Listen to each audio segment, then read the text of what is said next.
I'm Jet Black. I'm here to talk to you about public open access television and the standards for basing budget policies. And I think that the only standard for basing funding should be in regards to public access's ability to create public dialogue. Any sort of policy based on programs being offensive and reduction or pulling of funding is the punishment of unpopular free speech, which is the restriction of creating a public dialogue. By the First Amendment, everyone is equally protected. All programming, all speech is protected under the First Amendment. So, the preacher who says Jesus loves you and you should believe in him or you'll go to hell, or the woman on Saturday night who says that she would like to go shoot frat boys, even though both of these statements are offensive, they are equally protected under the First Amendment. All speech is protected equally, whether it is soothing or incites people. Also, I've heard a lot of talk in regards to quality, particularly quality in regards to VDA programming. My thoughts on quality, or my thoughts about quality, or the statements that I've heard, are that members of the City Council have often referred to VDA programming as having little or less than any value or no value at all. In video and filmmaking, quality relates to photography, to editing, writing, soundtracks. Late night VDA programming is, from the video professionals that I've talked with, from the television professionals that I've talked with, of the highest in terms of quality relating to photography, editing, writing, soundtrack, that can be found on that particular station. The VDA programs are, so I can be specific about this, are Dark Pumpkin Productions, Quarter Moon Productions, Lemur Scat Productions, and J. Barkus Films.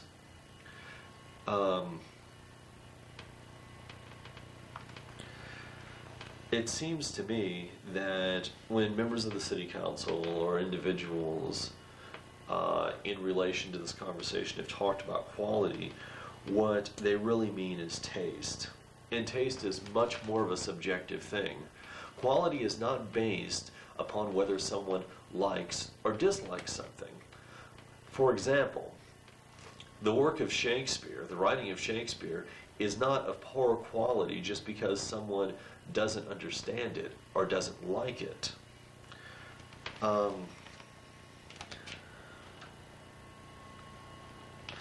programs and the funding policy should not be based on taste, but the ability of the program to create public dialogue, which the VDA programs, by Mr. Cootie and Mr.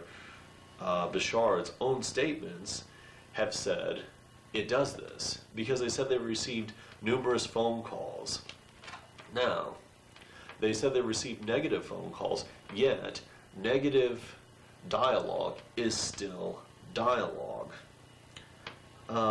It's still inspired in open public dialogue, and not necessarily all negative and all against it. It inspired a lot of people to come out and support it as well.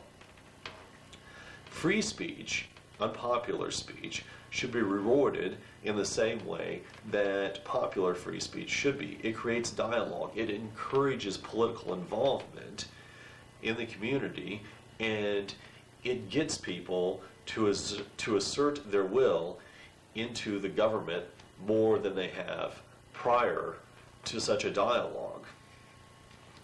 which is by the very definition in the American Constitution, democracy. The will of the people being asserted through the government. Anyways, I'd like to say that I think that the way the City Council voted tends to prove that this is true, that they had gotten for the majority, and just barely by the majority, behind programming that creates public dialogue, and I'm very happy with their choice and their votes. Thank you very much. I'm Shannon Kane, and I'm here to make a few basic statements about why I believe funding for community access television should be continued by the City of Fayetteville. I have 3 brief points I'd like to address. The so-called controversial programming that seems to be the overriding concern of the CAT's detractors, the local film movement as it pertains to the CAT, and the CAT's contribution to the community at large.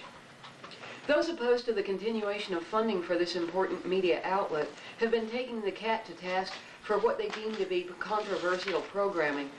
And it may very well be controversial, but that's the risk we run for living in a nation dedicated to the principles of free speech and liberty. The fine line which divides artistic merit and the lack thereof is not really a call I think most of these detractors are qualified to make, except perhaps in their capacity as armchair critics. We simply cannot let a posse of armchair critics start dictating to us what constitutes art. First off, in terms of controversial programming, we're talking about a tiny handful of shows. For instance, The Abbey of the Lemur, a program which seems to come up in these discussions again and again ad nauseum, or films like Quarter Moon Productions' Hammurabi. This is the type of programming that the CAT producers refer to collectively as VDA. VDA stands for Viewer Discretion Advised. These are the shows which might contain some potentially controversial subject matter. Note that VDA producers are now, and always have been, socially responsible enough to air their shows late at night and blatantly mark them with obvious disclaimers advising that they may contain potentially objectionable material. Nobody's sneaking anything in on the poor unsuspecting public. Nobody is running anything worse than normal late-night commercial cable programming does, such as HBO or Cinemax. If someone's letting their children watch television unsupervised at 1 a.m., that's not a problem for the CAT to solve. It's called shoddy parenting, and the CAT producers will not be made scapegoats for it, now or ever. As for all the negative comments the CAT has supposedly received regarding the Abbey of the Lemur, in particular, I'd like to pause for a reality check. The positive comments regarding this show continue to vastly outweigh any and all negative comments, continuing a pattern that has held true for the show's 5 years of broadcasting. But the opposition isn't telling you about the positive comments. No, they'd have you believe that hate mail is being sent in metric tons via fleets of rider trucks and dumped on City Hall every morning. Overworked janitors are not, even as I speak, sweeping away bushels of hate mail directed toward the CAT. It's just not happening. The whole thing, in short, is a tempest in a teapot. For the CAT's critics hiding behind the tired old facade of community standards, it's a hollow defense at best. Anyone with the intellectual capacity of the average kindergarten student can deconstruct it within seconds. In this case, when people are complaining about community standards being violated, they're not bothering to mention that the violations are coming, ironically enough, from people who dwell within the exact same community. Therefore, it should be blatantly obvious, even to the meanest of intellects, that the community doesn't all share the same values.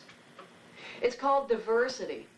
Political bodies are often gung-ho to paint a picture of themselves as the vanguard of diversity while quietly silencing all dissenting opinions, which is exactly what's happening here. If you want to do that, that's your business.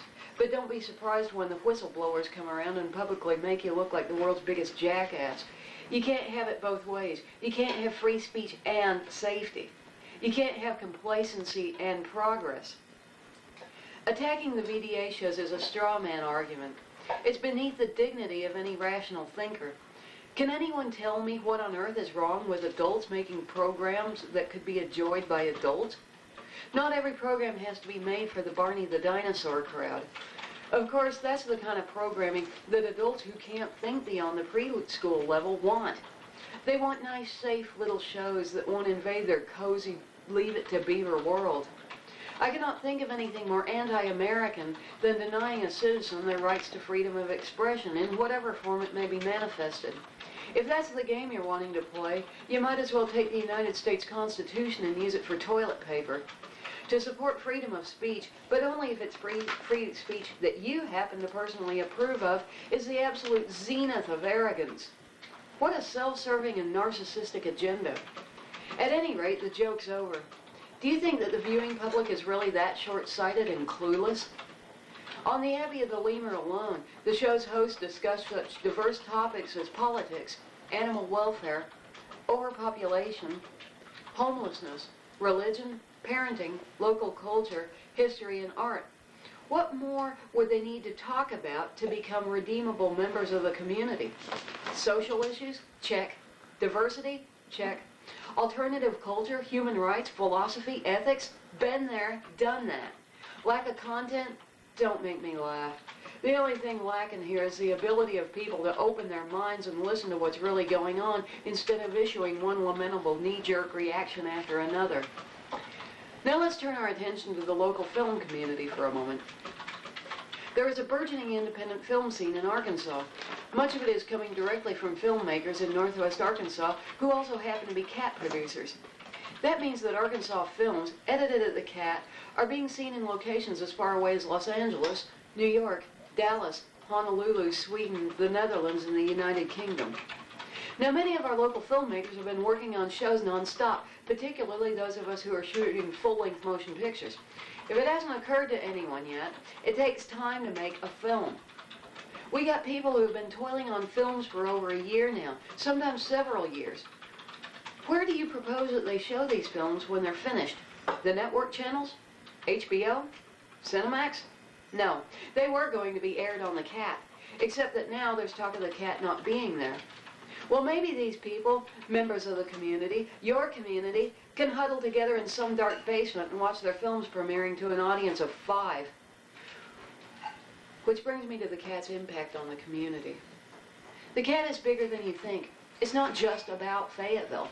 This is the only venue of its kind in the tri-state area. The Fayetteville Cat has the largest and best public access television programming in the state of Arkansas. People come in from the outlying areas of Washington, Benton, Madison, and Carroll counties, not to mention McDonald County, Missouri, and many other areas to use the cat facilities. And every time they come in, they leave a bit of money behind in Fayetteville. They got to eat somewhere. I know that every time I've come in to work on the cat, I usually end up patronizing Fayetteville restaurants and stores. Surprising amounts of money are spent on making these films.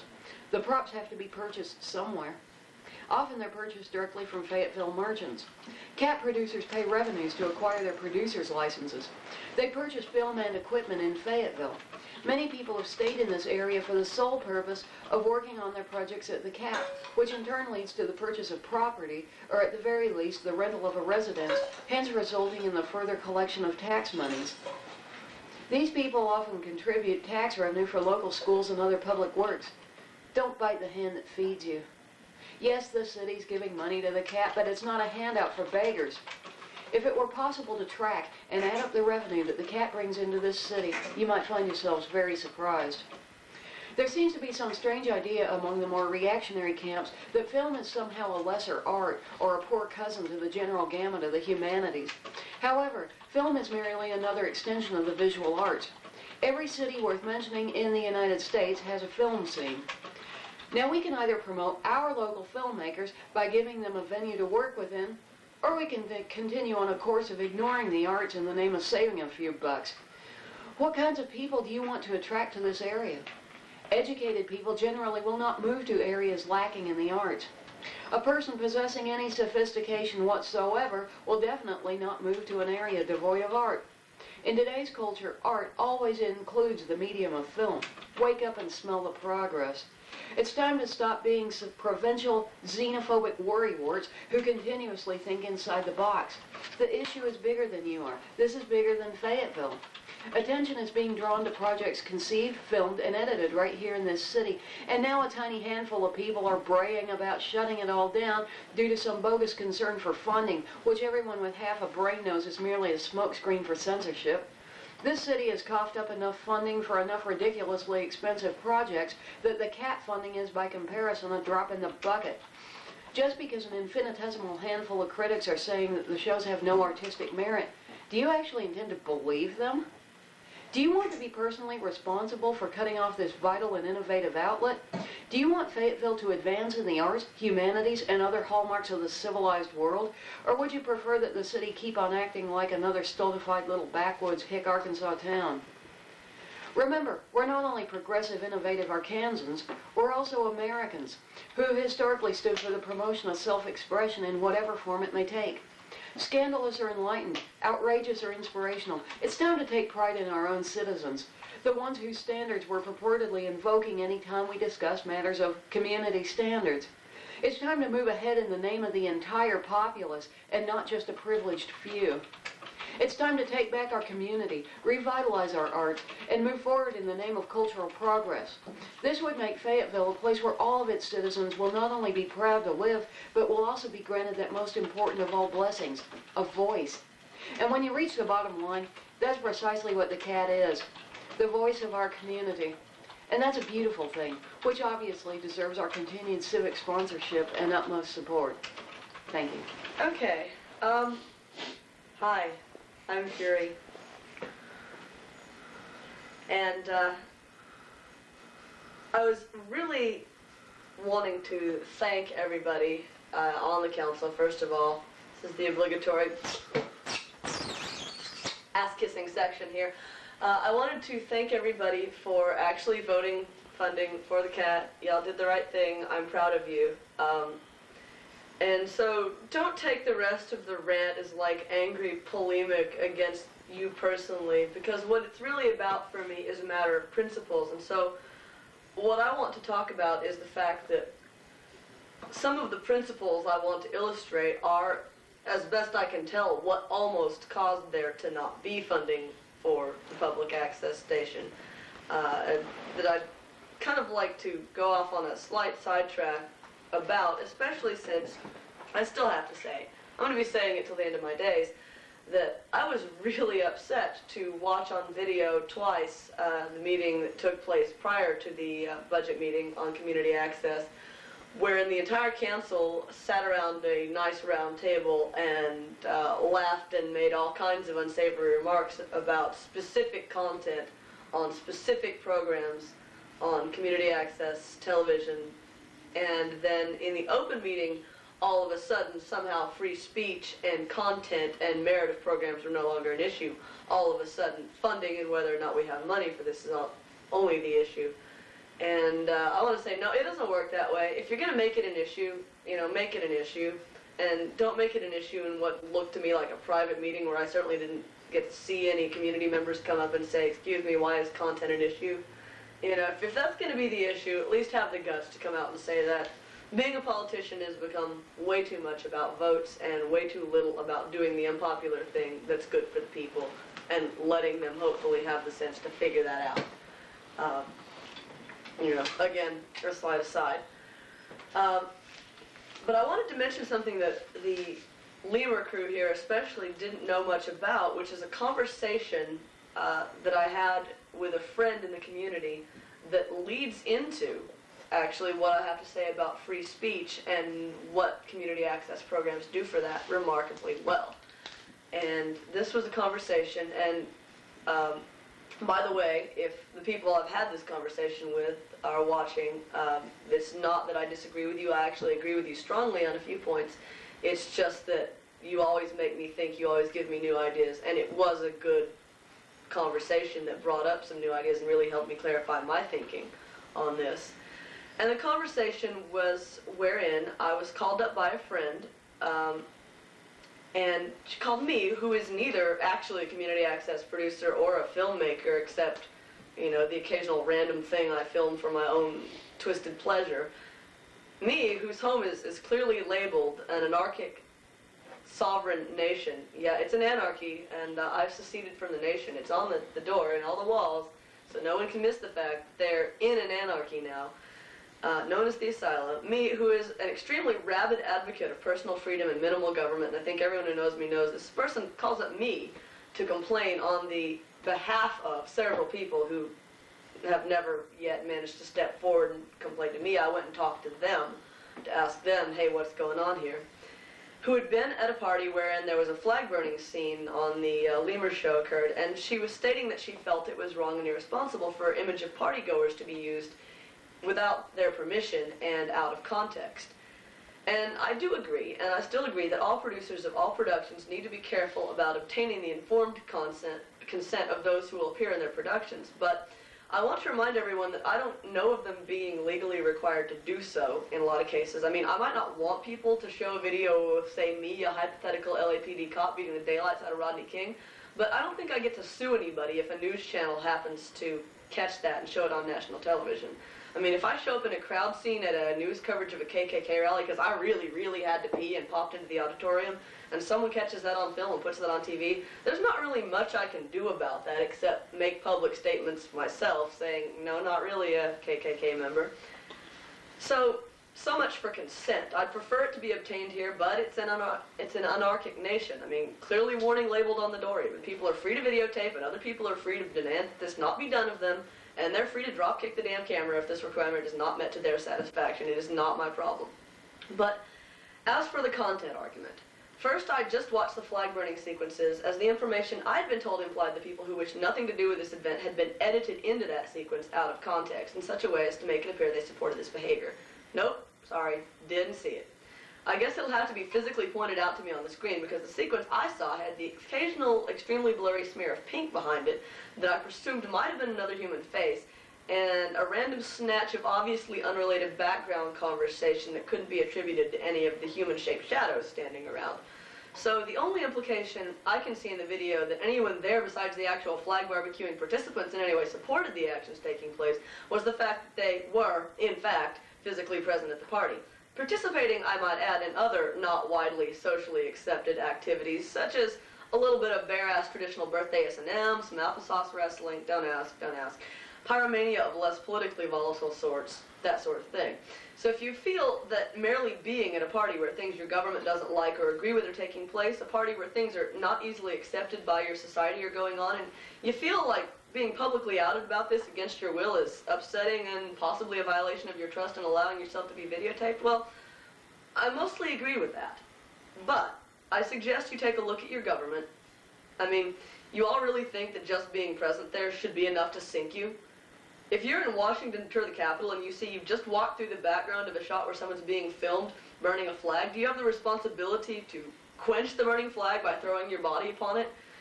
What about if, drawn by the horror of the event about to take place, you're merely standing around gawking and get immortalized on tape? Or if you're paying no attention and obviously don't even really notice that it's going on, what about then?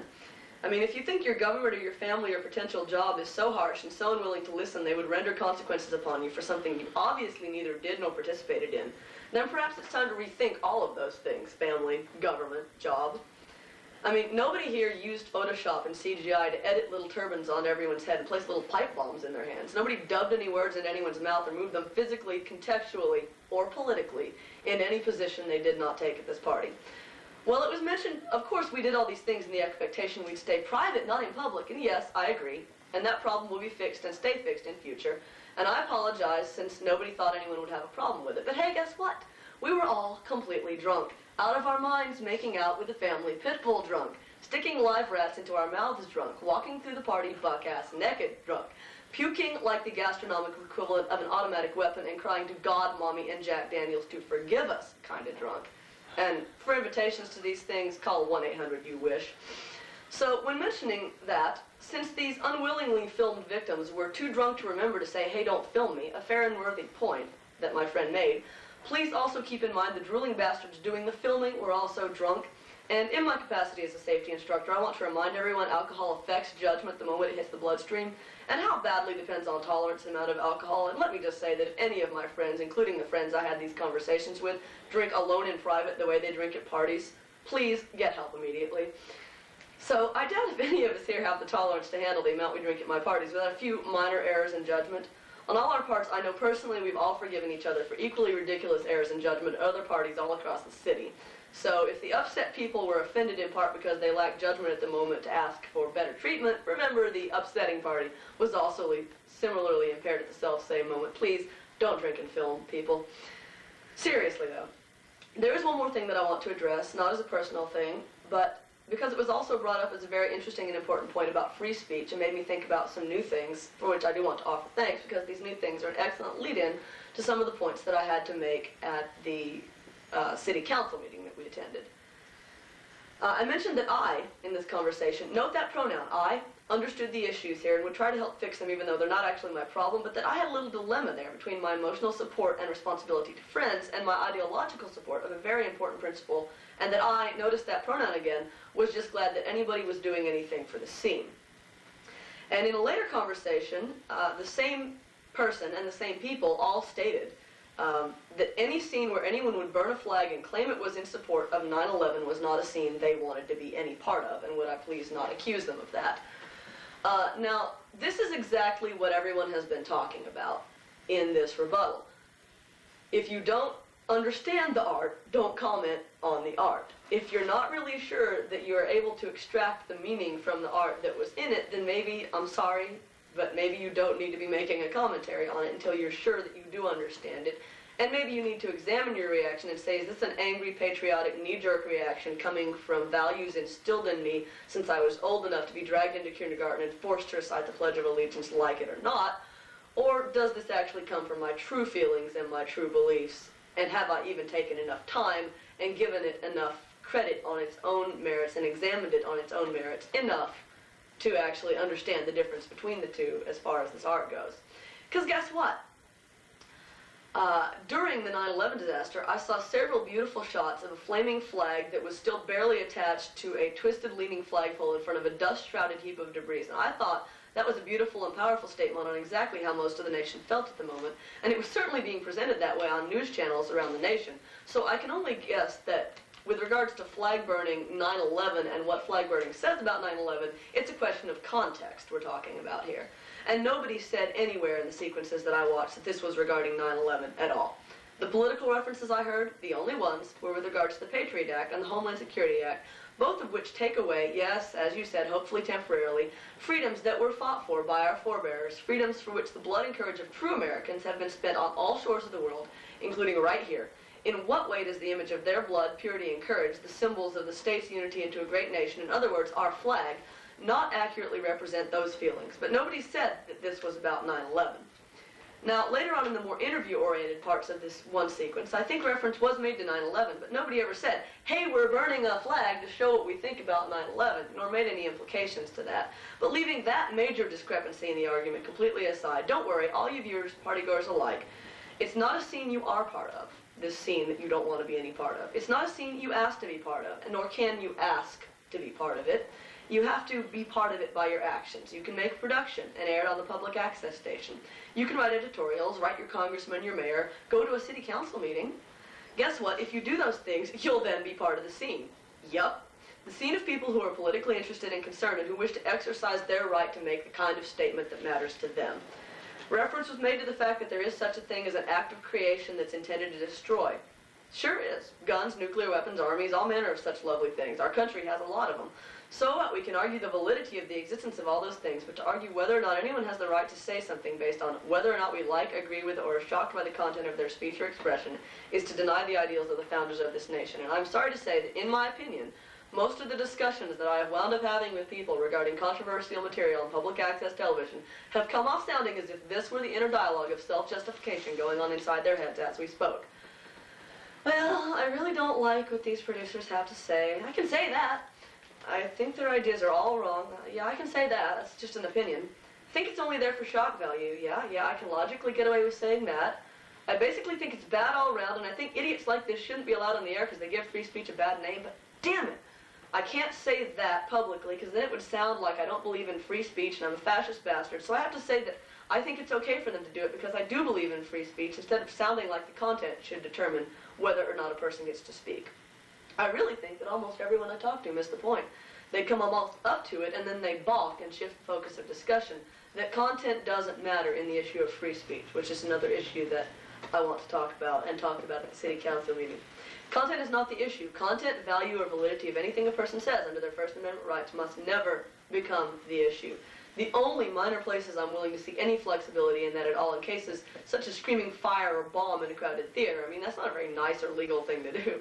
Cases where it looks like your freedom of speech are being violated are usually not that at all when you get down to it. I mean, okay, your freedom of speech sure enough allows you to write love letters in chat rooms to your neighbor's 8-year-old daughter, but unfortunately for you, if you're over like 16 yourself, seducing her is illegal. I mean, damn those age of consent laws, but there it is. But content alone must never become the issue, because once you break that precedent, it's broken. I'm sorry, but some things are absolutes, like it or not. You can't be a little bit pregnant or a little bit in jail, and you either have the right to say what you need and want to say, or you don't have it. Now, maybe you are fortunate enough to have a government that only circumscribes a couple small subject areas, but once the precedent is set, they do have the right to circumscribe you more at will. They do have the right, in other words, to hear only what they want to hear, a dangerous position for any government to be in, and more so for its people. Now, as far as community access goes, I'm glad we have it, because I think it provides us room for people who use their First Amendment rights to their absolute maximum, and I think we need people like that. Why is that? Habituation. Remember PERDA, and then some women got sick of being locked up in a tyrant-ruled, clitorally mutilated, tent-wearing harem of terror? And the first women to speak out against that got wonderful consolation prizes, such as being gang raped, stoned, burned alive by their husbands' families, including other women, the burning and stoning, that is. But I'm very proud of those women, and I want monuments erected to them, like maybe a giant healthy clitoris we could all make Hajj to, like a sacred journey to go hang our bras and corsets on. But after person spoke and acted against those prohibitions, the strictness of the culture has begun to relax. Not necessarily because more people have come to agree with more freedom for women. As a matter of fact, if you read the polls, only more women have come to agree with more freedom for women. The men have actually gotten a little more restrictive. But I believe in large part it's because people get used to and come to accept what they see every day. Now, that can be a double-edged principle, of course, but think on this. If you have some people pushing the frontiers of speech, then this leaves room for all the other people to speak freely. I mean, who attracts the attention? The people at the edge attract the attention. If a TV station has a show on it with flag-burning maniacs, then that's the show that will be attacked and criticized first, and meanwhile, all the other shows, even those with what might normally be considered controversial content, go unremarked and get their message out without being criticized for it, because people are habituated to them and are able to put them in perspective as compared to what the extreme really is. It makes the extreme rightists and the extreme leftists have a much harder time of pinning that label either way on the middle. Leaves more room for a wider spectrum of political dialogue in the country. Meanwhile, we all need to be exposed to new ideas, especially ideas we don't agree with or don't like, because we need to learn the skill of dealing with new ideas, and sure enough, that's one of the ways we do that, exposed to ideas that challenge us. Think that sounds oversimplified? Then you need to take a look at the entire history of American television. This is a necessary societal skill, dealing with new ideas, for the survival of any society, especially one huge as population and diverse in beliefs as ours. If you think you may ever have a new idea that can meet with opposition on no real grounds other than its newness, if you think you may ever want to use your First Amendment rights to state an unpleasant or unpopular truth, then you may want to consider thanking those who are not so much pushing the boundaries of free speech, but are merely out there at the edge, pushing back against the onslaught of people who do not yet understand that fear, dislike, discomfort, or disagreement with an idea are not justifications for the silencing of the speaker. People like that said some very unpopular and ugly things in their day. Things like, women are people too, black people are people and have rights too. Hey, my priest raped me and the entire boys choir too. Animals have nerve endings and they are yet being tortured in lab experiments for cosmetics. And guess what? People didn't want to hear it. They tried to silence it. They had to put up with it under the First Amendment. They got used to it. And now I don't wear a corset, own a slave, go to therapy for childhood sex abuse, or wear cosmetics that have blinded lab kitties. So, you know, neither do you. So guess what, guys? Maybe you are all part of that scene after all. Oh yeah, by the way, I forgot to mention that the not drunk maniac that was waving the flag was actually a not drunk maniac. He was a completely sober maniac, flag waving and burning and stuff. So not everyone's judgment was completely impaired. Actually, that one's judgment was probably not impaired at all whatsoever. And there were some other people that wanted to let it be known that they weren't drunk also, and some of the other people also don't care if they were drunk or not because they always act the same anyway. Clarity is a frightening thing. Yeah. One more time. I said so much for the whole they were drunk and they're sorry about it argument. Fuck that. You know, I We was weren't drunk and we're not sorry. I was drunk and I would have been sorry had I been sorry, but I'm not. I was drunk and theoretically sorry, but I'm not sorry. If I was going to be sorry for anything, then as house owner, I would be sorry that it wasn't made more clear to everybody, as it will be made perfectly clear in the future that anyone who doesn't want to appear at anything needs to go to the people with the cameras and say, hey, don't film me. Other than that, though, you're fair game, because it's an anarchy! Idiots. Jesus. Anarchy is funny that way. If a person has a camera, Taking personal responsibility for oneself, it's a scary thing. if a person has a camera and they're pointing a camera at you, it means you're being filmed. Know this. Yeah, I think in Accept America, this. with the American media, we know, and oh, by the way, if you, just so we don't forget, anarchy means do whatever you want and accept the consequences. So if someone is filming you and you ask them to stop and they don't, you drop kick the camera and they, you know, beat the ever-living shit out of you for doing that, then don't forget that someone else with the camera will be filming your humiliating ass kicking for airing on public access.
I'm supposed to start. Yeah, for a minute. I'm the ghost of Christmas past, aka C.F. Roberts, or I'm the ghost of Christmas present. He wore this thing, you know. And these are the children that I hide under my cloak, and the boy's name is Ignorance, the girl's name is Juan. And beware them both, but most of all, beware this boy. I do a show called The Abbey of the Lemur, and I help out everybody else wherever I can. And I'm a loudmouth, abrasive jerk. Anyone who's been around me for any length of time knows this. End of interview. Hi, I'm Shannon X. Kane. And I still am. And I don't know what to say for myself. General citizen at large. And involved in the arts. And very interested in issues of free speech. And there's a lot more, but I'm not going to tell you. I'm Jessica Alexander. I make movies. I do stuff. Like being able to do the free speech thing. I'm tired. Next.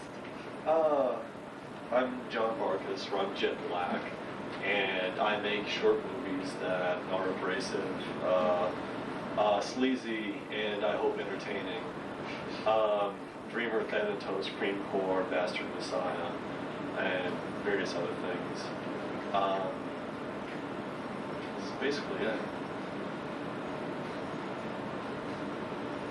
Hi, I'm Fury. We're not plotting downfall of modern American capitalism. I'm running my own private anarchy and baking cookies and stuff. Okay, first thing I want to throw out here just is free speech. Some people have said, and anytime you see them talking about the VDA on the news, they're saying, the people on CAT are troubling it. They've taken free speech perhaps too far. Any thoughts on that? I mean, is it possible? Yeah. I mean, I don't think it's possible, and I think the First Amendment clearly states that the government should not interfere with any kind of free speech. But I mean, what are everyone's thoughts on that? Well, I would tend to agree with you in the sense that there is no such thing as too much. There is not any such concept as too much freedom, too much free speech. What does that even mean? And I think the people who are using phrases like that are simply not engaging their brains first. Yeah, it's because with free speech, with gun control, you can clearly link the body to the gun. At a crime scene, you can link a victim to an assault weapon or a person who assaulted them. But with free speech, you can't. It's victimless. There is no victim. I mean, you can't say, look, it caused this. Except in the case, in the argument that sometimes surfaces about what about texts like the Anarchist's Cookbook, or I think that's a bogus case, but it is one that they use. It's one that comes up in a pro-censorship debate.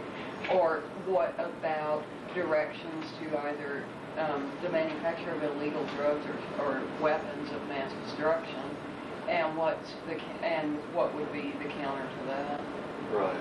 Well, the question that comes up for me, though, is the reason why our Constitution once, and I hope still has, please, I hope, still has the right to keep and bear arms for the populace thing is because seizing that right for themselves is what allowed our colonists to overthrow what was to them a tyrant. Oh yeah, the several thousand miles of ocean between them thing didn't hurt, but it really was one of the crucial turning points. And it really makes me nervous to know that the government has arms technology that I don't have, because I do hold that the people have the right, to take down any government that they feel is no longer serving their needs or their wishes. And when the electoral process, which is normally, I think, I once heard him quote that the America has a revolution every 4 years, so we don't need to have a real one. But once the elections are no longer providing that, or if it becomes in danger at any point, the populace, I think, still needs to have the ability, still needs to have the power in their hands to at any moment say, no, not you, we're electing somebody else. And unfortunately, if the government far outweighs the populace in terms of firepower and knowledge of firepower, then that can happen. Excuse us, please. Follow the Mountain King. See, we are like classically trained and intelligent. Yeah. You even wear like the Mountain King hat and shit. Where? Hat of many colors. We are familiar with the classics. We do the classics. We are the classics. We do the classics bent over a table. Okay. Well, so anyway, that's pretty much it as far as that goes. I was just rolling that out as a devil's advocate type of argument, and it's one that's been thrown in my face so many times. What about Columbine? And those kids could have read how to manufacture a nuclear bomb as well as they could have picked up a relative's rifle and done their business. But they didn't. But they didn't, and I think the whole lot of it is an entirely bogus argument. But that's the kind of stuff that gets thrown up in your face time after time. I don't have many relatives with plutonium laying around their basement. I'm sorry, I'm not from an Arab country. Yeah. But as far as you're saying too about too much free speech, I agree with you. It's a phrase that gets thrown at me a lot too. And personally, I mean, what is too much alcohol? For a 5-year-old, that's one thing, and then for Chuck, that's another thing entirely. And, I mean, too much is a personal definition. So when someone says there's such a thing as too much free speech, what that means is that they're still immature enough to have things that they're not able to handle hearing. Right. For them, they have a free speech tolerance beyond which they can't go. They have a limit. Well, the statistic that I've heard is that it's roughly 1 out of every 20,000 people that is exposed to violent media that goes out and commits an act of violence. And to me, those are the odds itself. I think cigarette smoking, I think alcohol, things that are legal are a lot higher than that. For that matter, 1 out of every 20,000 people that drive a car probably have an accident. It almost suggests to me that if it's only 1 out of every 20,000 people, then it almost seems as if people who are exposed to violent media are less likely to commit crimes than other things. We can't use... Either that or we have to ban everything. Well, right, okay. Yeah. Well, we Working on can't it. use violent media as much of an argument. We have to take down all violent media, just like every other good American. I was raised watching violent media. Right. And another thing that I should mention, and I grew up looking at some really questionable material from my earliest youth, and it's so dangerous. Pro-censorship people always try out the argument, we're doing this for the children. Let me tell you something. I've looked at porn since before I could walk, and I'm not a serial killer, okay? Right. I'm not in the business of mass murder.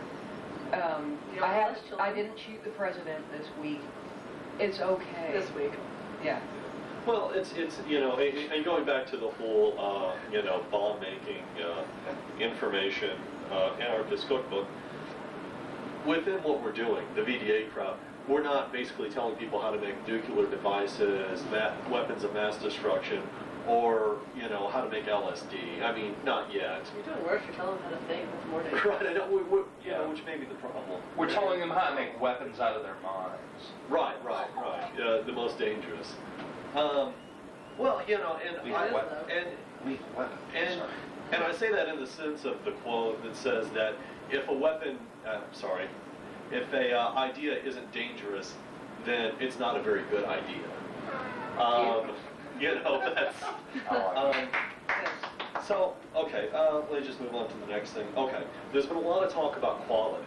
Quality by Mayor Cootie, quality by the City Council, quality by other detractors in the VDA and CAT, and thoughts on that? Well, none of them has demonstrated quality to me. Well, right. I've watched the Open Channel a ton, and the best quality I have caught has been the Abbey of the Lemur and Pure Productions. I mean, honestly, it's the best stuff on there. So. But any thoughts? I mean, are they? I've got plenty of thoughts. Yeah, because it's not quality there. Right. I put forth the opinion that they're substituting the word quality for taste. I think and I you're believe right. that's the case. I think you're right, and I could go off, I don't know how long about that. Go for it. I was at with Mayor Cootie especially, and okay, this guy came out and the other night we went to the city hall meeting for the budget and all that, and he came out in favor, in spite of our worst expectations, he came out in favor of Access TV. And he deserves credit for that, and we called him on his crap, and he was a real man about it. And that's all good and well. I've still got issues with him. I've got a lot of issues with him, and he hasn't convinced me yet, but I'm willing to give the guy the benefit of the doubt, because what can I say? You know, people have been pretty rough. People in the past and recently have been fairly rough on us, and if we weren't to give him something of the benefit of the doubt, it would be probably somewhat hypocritical of us. But I had heard rumors kind of back and forth from various sources saying, oh, Dan really wants to get rid of community access, he wants to replace it with leased access, and so on and so forth, and, you know, Dan's really not our friend, blah, blah, blah, blah, blah. L-E-A-S-E-D or L-E-A-S-T? L-E-A-S-E-D. Oh, go ahead. All I right. see. Non sequitur. But anyway, I was at the conference for the Alliance for Community Media back in October, and Mayor Cootie was the keynote speaker, and he came out and basically had this real weird speech, and he just went on this whole big tirade about how important the First Amendment and community media was to the public at large, blah, blah, blah, blah, blah. But then ended on this very cryptic note, but it needs to get better. And I don't think he liked to have understood the fact that he may as well have walked into Harlem and yelled. And a lot of us, well, that was really the way it was. Yeah, pretty much. And a lot of us were just, like, what the hell? And a few people were just kind of apologetic, and they were just like, oh, he didn't mean that. He just meant, well, no. No, he just meant that we have to make better pictures, and we have to get, like, better exposure on our cameras, yada, yada, yada. And I was like, no, it's not about that at all. There's something else going on. He's talking about the content. And there were a number of people I talked to who pretty much agreed with me. There's something fishy going on there. And my worst fears were realized at the meeting last week when it all became about the content. And like I said, he was aces the other night. He did the right thing. He got behind community access. But by the same token, there was still that dig there. And it was still, I don't know, I could go on about how we were scapegoated, and I'm not going to go off on that right now. I've, gone off on it in other venues, but there was this whole dig, and the dig was basically just still, again and again and again, the content's not good enough. The content's got to get better. It can't just be blah, and it can't just be two drunk guys cussing, or it can't just be this or that, and it's kind of like really just his way of saying, I don't know, just, anybody want to help me on this? I'm punting. You know where I'm going. If I don't like it, it ain't good. Yeah, exactly. Or, if enough people call in and tell me that they don't like it, then it's not good. It's really what I think is a substitution of the word quality for taste. Because he's saying if there's something, very specifically, I'm saying if there was something I could get behind, something I could use to justify, and really, it's about personal aesthetics. It is, and I mean, I don't think that if the people out there didn't like it, he could say, but the photography is great. the editing is wonderful, I don't see the people basically saying, yeah, but it's still these weird-looking guys on TV doing weird things. Yeah. I think what he's saying is, like, there needs to be something good, like, yeah, normal, or something, we're saving starving children in India. Saving starving children in India, or happy pictures of a happy parade. Right. We're making people happier. But the fact of the matter is that's not what free speech is. Free speech is about making dialogue and also getting people to voice concerns, to voice interest, and to debate. Yeah. And this was a point I made. This is a point I made on my rebuttal to the meeting last week. Is the First Amendment was not put in place to preserve innocuous, harmless speech. It was put in place to preserve sedition, subversion. Yes, exactly. Treason. Treason. Treason, Yeah, well, I don't know. Even treason. No, even treason. All this and treason too. As long as you're not acting on the treason, you're protected. You can speak on the treason you want as long as you're not acting. Except, we used to be able to now. Well, maybe not but anymore. Not anymore, but once there was a First Amendment, and I'll tell my grandchildren about it if I don't have to, because I don't want them living in America. Yeah. Well, okay, moving on. Jessica? 69, Jessica, Jessica. No, I forgot what I was going to Okay. say. I had something, but it just went. I had an extremely brief word about quality, which is that for those who have read, has everyone, I hope, read Zen in the Art or Motorcycle Maintenance? Is there anybody? It just only me. Read the damn thing.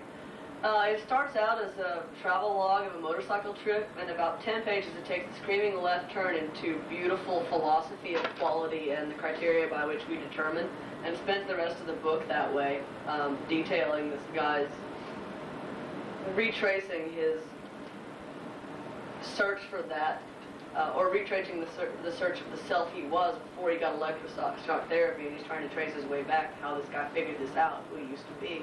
True story, too.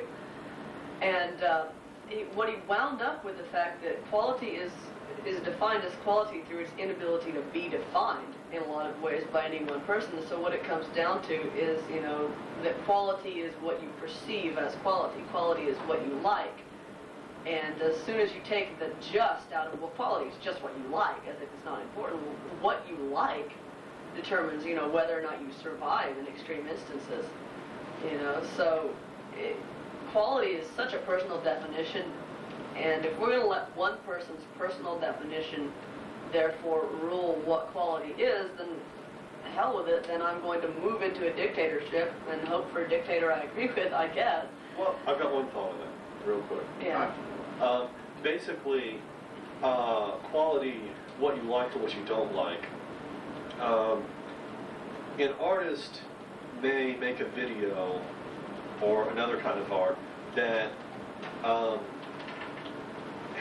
its intent is to have a particular kind of an effect, make a person happy, upset a person, make them sad, cry, or laugh. I think that Abby the Lemur has an intent and accomplishes that. But people say it's not of good quality. Well, that's relative, because it's a lot like saying there's this vase. Yeah. There's this vase, and I can put water into it, it stands up, and it does what it's supposed to. And then another vase saying, well, you put water in it leaks out and it doesn't stand up. You would have to say, if someone said that's a poor quality, then I would agree with that, because that wasn't the intent of the crafter of the vase. But go over to the other vase that works. If the person were to say, everything about it works, but there's a picture of a naked woman on it, and so I don't like that, therefore it's a poor quality, I'd have to disagree. And I think that's the argument that's being put forth by Mayor Cootie, that everything works about Abby the Lemur, except there's something on it that they don't like, therefore it's bad quality, and I completely disagree with that. That's an interesting Great point. analogy. Well, the one thing that I would like to qualify my statement with was that what was interesting about the book is quality is what you like, but disliking it does not necessarily render it not quality, which was interesting about that. And another thing about Abby the Lemur that you guys also just mentioned is that I think as far as serving its function and doing what it does in the community, people are talking about, we want to see, starving children in India be fed and cute things like that. and it's weird to me that they don't see the connection between showing to people that they are allowed to think and decide and do things on their own, and how that gets the starving children in India fed.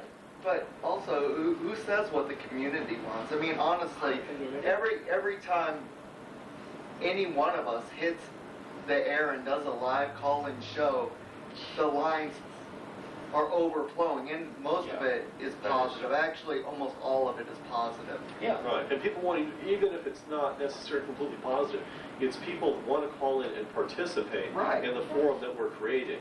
And by engaging and calling in and engaging in it, it says to me, and it would say to any sort of rational, reasonable person, that they want that.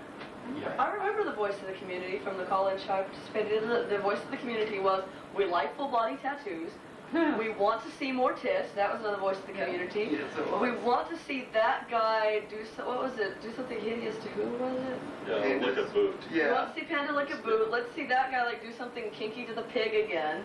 Right, and these are people from the community.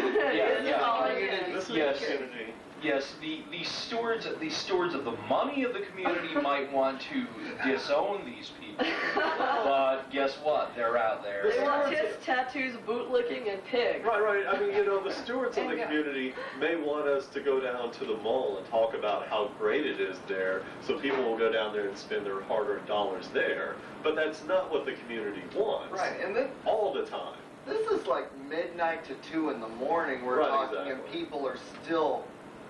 Oh yeah, and vibrator. They wanted to do something with the vibrator. The public wanted the vibrator, and God forbid that the public should have fun for a change.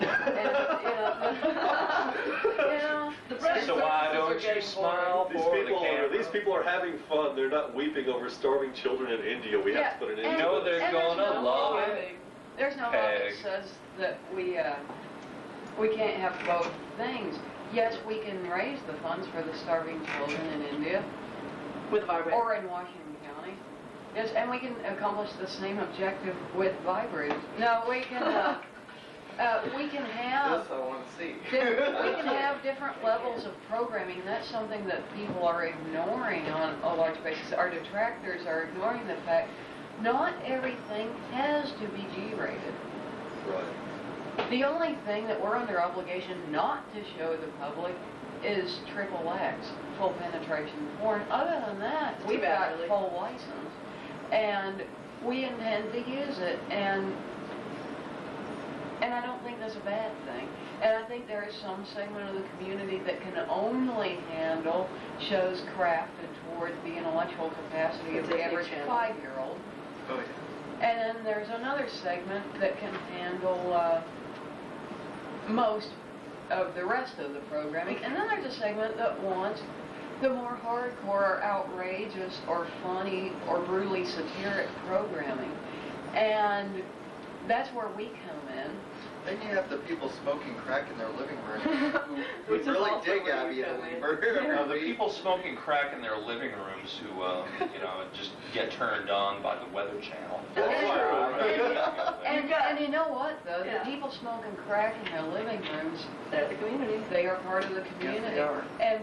And people like, I think, sometimes some of the city government people don't realize, not only are they upstanding church-going members of the community, but the wino puking in the alley on Dixon Street is also part of the community. The whore down at the Clarion Inn, well, that's part of the community. We want to talk about Christian values. Well, let me say one thing before we go into that. But it's like, it's I was just, the person smoking crack on Saturday night, Abby the Lemur is there for them. And then Sunday morning, when they want to repent for smoking crack on Saturday night and watching Abby the Lemur, they can turn on the open channel and basically watch church and repent and feel bad about it. So, I mean, the channel provides a wide programming for everyone. And I know that's, the mini needs of the crack user. The mini needs of the crack user. And I know I'm being sarcastic here, but let me... I have to make a point here. The Abby of the Lemur does not endorse crack. We don't endorse it, but we don't discriminate against crack users either, and that may be a difference between us and the churches on Sunday morning. And there is Reverend Daisy Nails. Daisy Nails hates everyone, and discriminates against no one. Which moves on to the next idea. I just want to throw this out, that like cable, there's talk of community standards, and cable access has church programs in the morning. Mm-hmm. They have shows for kids. They have the symphony. They have the symphony. They have various environmental groups, 59 Minutes and whatnot, and then they have our show. You feel like that's like a good representation of the community? Isn't that like just a reflection of the community? I think a little more on the freak side would show a good representation of the community, actually. I mean, when I wandered through Fayetteville, it's pretty well half and half freaky people and not freaky people. I mean, weird definitions that, I mean, I just read, speaking of community, just read an interesting survey. Now, bear in mind, survey takers, and we know what we learned about surveys at the council meeting, but still, it makes me And I've yet wonder. to go off on that. You'll get to it. It makes me wonder, because it was saying that just barely half of Americans would classify themselves as a Christian now, you know, and that many of them would classify themselves as very definitely non-Christian or alternative religions. And I'd say Fayetteville's a community that certainly accurately reflects that survey in my experience, anyway. So, I mean, frankly, I think that we have a very vocal minority, you might almost say, of normal people, or that the normal people are the vocal half on community access. And I'd like to see some more freak cultural events. I'd like to see people, you know, seeing if they're allowed to, you know, take a camera into things like Rasputina, you know, and the drum circle Wednesday night on Dixon Street, Dixon Street, that gets broken up by the cops every time, and, you know, stuff like that instead. Well, I think or it's as interesting. well. Yeah, you have, I do think it's interesting that the CAT has the different types of programs, and we get a cross-section of the community. But even that is a small cross-section, because there are so many subcultures that could be represented. And I'm talking about subcultures within the boundaries of normalcy, too.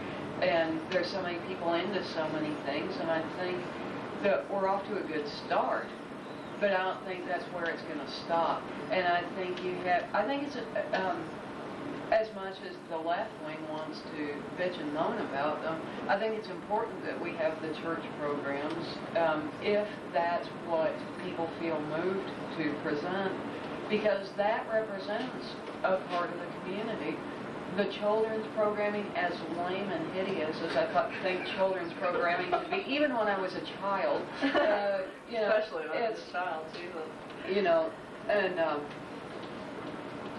you know, you can have these things that I don't necessarily groove on, but I think it's important to go ahead and show them. And I think a nice example of good contrast would be the Lions Club fundraisers, which I think are wonderful.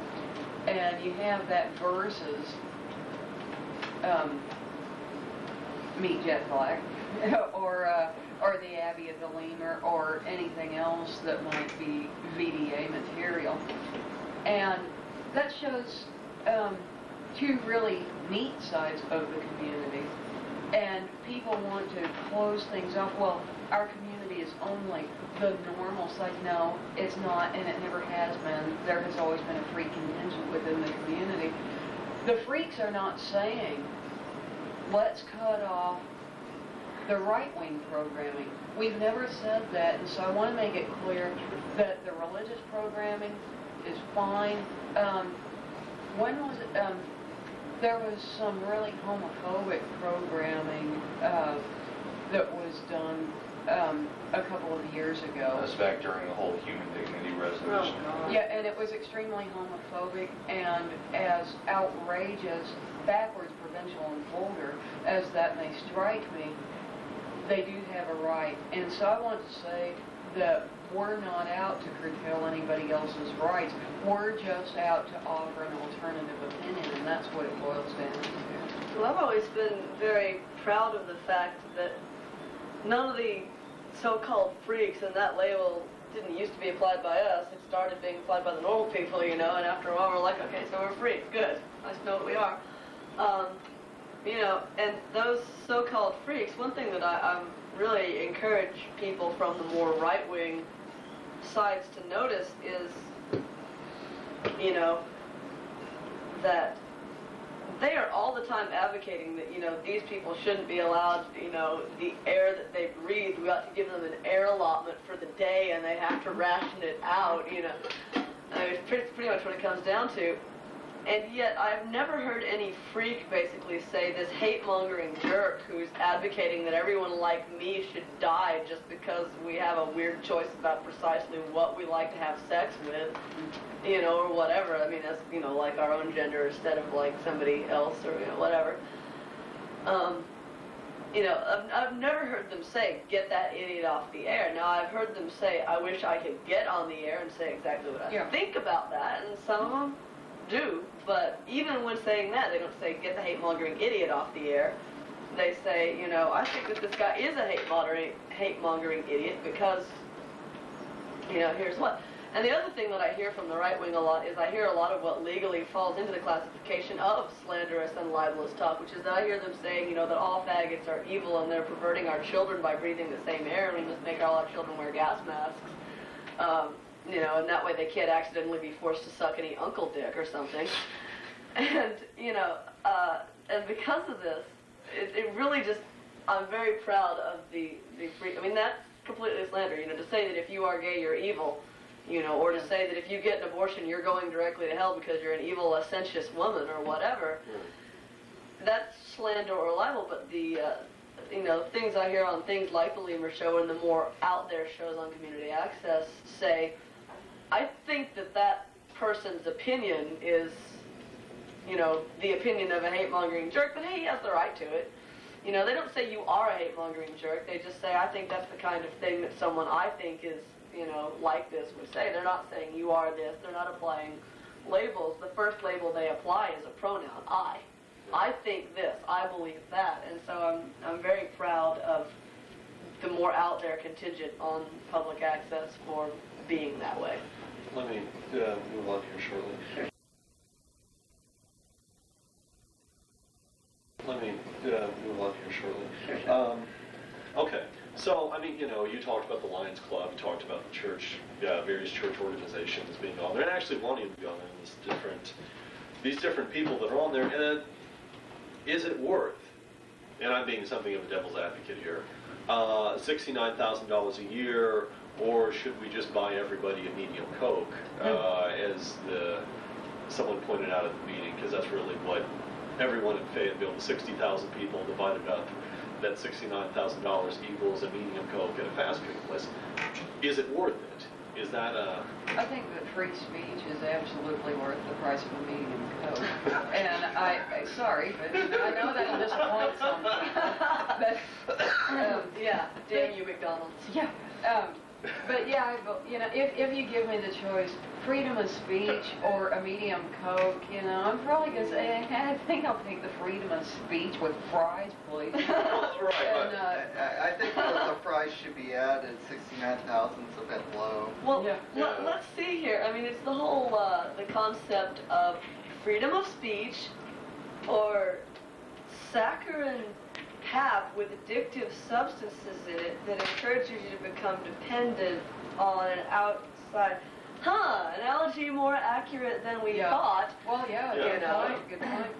And I think that it's very well worth it because even if you want to break it down and cut VDA programming out of it altogether for the sake of argument, you could look at it and say that the Lions Club, for instance, is doing a great job with fundraising on the CAT.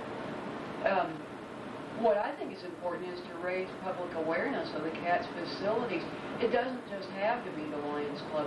It can be Kiwanis or Civitan. The lodges. It can be the Masons or the Oddfellows or whoever wants to come in. And I'm a lodge member myself, and I'm embarrassed to say that my own lodge has never used the CAT facilities, and I want to remedy that in the coming year. And I think I think it's important to have it because the civic groups can get in there, and I think that's a real important thing that's being overlooked by the community. And people are saying, well, there's never that much on public access. That is not public access's fault. That's people not really knowing or understanding what's going on. And I think if Open Channel does have any faults inherent to it, it's the lack of consciousness raising or of just good old self-promotional hype. Yeah. That's what Abby the Lemur's there for. That's right. Outreach is a necessary thing. Okay, I mean, Ronaldo Hemphill, God, I wish I'd drawn that analogy. Yeah.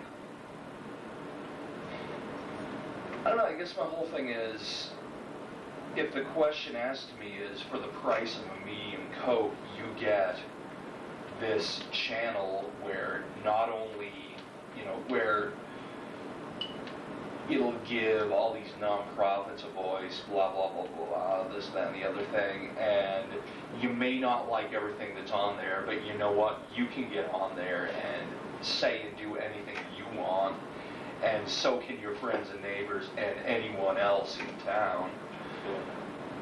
For the price of a medium Coke, would you support that? Well, yeah. Well, just one Yeah. medium Coke per year. Yeah. Let me. Well, before you move on very briefly, I would say that is a question that I think that in my opinion, that both you and the city council have been asking wrong, because what they have been saying is this worth the price? Is community access worth the price of $69,000, so on and so forth? And I think what they needed to be asking instead is, can we afford not to have it? Yeah. Given everything that it does and represent, is there any way we can afford to do without this for a year and see how we like? And no, I don't think so. Let me throw Anyway. something in there because it relates to it. Okay, so it's worth a medium Coke. We've decided that. Now, but it sounds silly, but how do you justify that? How would you justify to the people that say we're still spending, what do they say, X amount of dollars a year, and we've got people that are offended. There are people that are offended, and it's the offended people is a whole different topic because, the mayor says he gets flooded with calls. What was the guy, Ward 3? Yeah. Bouchard. Yeah. Says he gets lots of calls. And we throw... They all say that. They all said that. They all say that. Don Marr said that. Brenda Teal said that. And it could be true, but we put our email addresses on there. And when you do this, should you throw up like the email addresses over like wallpaper on this thing? And this is where people need to call. The buck stops here. Yeah, and they seldom, if ever, do. Here's my whole line of thought, and I've got a lot of opinions on these subjects, but with the calls, I'd like to call into question, are there really that many calls? Are there that many calls year-round? Are there only that many calls during budget time? If there are that many calls during budget time, what do you think? Do you think maybe it's organized? Yeah. Oh, I would say so. And if it's organized... And by which church? Yeah. Uh-huh. Ooh. Sorry, And if it's organized, here's another... If it's organized, do you not think it's very poorly organized? Oh, I sure. mean... Why weren't they there? Well, we were all there. Yeah, true enough. I could do a better subversion job than that. You are doing a better subversion. Well, Yeah. my This point, is a better subversion job. My point would be a lot of complaints statistically in regard to what? I mean, it's like you have a lot of complaints which may equal what, a dozen versus the entire population of Washington County. Yeah, and when they say a lot of 12 people to complaints, complain about anything. I don't think, I think that it's certainly worth it. The people that are complaining are a very vocal minority, but they're not only minority, they're sub-minority. They're so small a number, I think if you rounded them all up and put them into a room, there would be a lot of space left to maneuver in. Well, true. Yeah, but Fury, I think you put the best point forward of the night on that one. And that was the point that how much time does one invest, how much time and energy does one invest into complaining? And these people who pretty much came out and, invested 5 minutes and 5 cents into a local phone call versus people who actually work hard and I'm sorry, think. I know we're equal under the law, but it just makes me want to scream, why are you even an issue as compared to me? yeah. Why don't you spend like 1,000 hours and $1,000 on and getting people together and organizing them, and you have no idea how hard it is to get volunteers out for an ongoing, grueling, standing half naked in the cold kind of event until you've tried to do it. Because we do. We stand half naked in the cold All the damn time. time. Some of us even covered in corn syrup. Don't ask. You'll see the previews later. And, if they'll do that to get a movement, and please don't, unless you really mean it, but, if they could do that to get a movement against it, and I bet they can't, then I would have, as a lawmaker, were I one, I would have a little more respect for their cause. But compared to, here's the people who get their asses down there and work their asses off, and here's people who, 5 seconds to make a phone call. And in the vein of the point that Shannon was making, okay, community access, I dare any lawmakers or anybody who can go check these numbers to go and prove me wrong on this. It would be interesting to see if they could. Number of complaints over community access ever, period, versus number of complaints when Fayetteville decided to violate its own tree ordinance for an outside corporation they were hoping to get some money for. What do the people really care about, huh? Okay, how about go way back in history? Here's another big one. My parents fought this very strongly. The giant highway that's like 500 feet over the air, looks like a sci-fi thing through Johnson, Arkansas, completely destroyed like all kinds of important stuff out there. Number of complaints over the years and huge community grassroots activist organization that sprung up over that for years and years here, about 20 years ago. Just look at the numbers of complaints generated. You want to take a little survey. By the way, I never did get to take that survey where community access appeared low on the list, but I'm sure we'll get to the survey. Oh, let me at the survey. Yeah, I'll hold the survey down for you. It'll be your bitch. We'll get to the survey, Yeah. and the survey will be It's my locked bitch. up in a little room back there, cowering. Yeah. But if you want to take your own survey, I really suggest looking at number of complaints, just en masse number of complaints generated by anything in Fayetteville versus number of complaints generated by community access, and I will be betting that community access will be another 10.88 down there on the bottom of the scale. It's something that nobody really wants to complain that much about compared to the streets and the maintenance and the street sweeper mobile thingy. And whatever. Let me, Anyway, enough of that for me. But, going on to the, the hours, the time that, go into that, and talk briefly about and just get some opinions on this.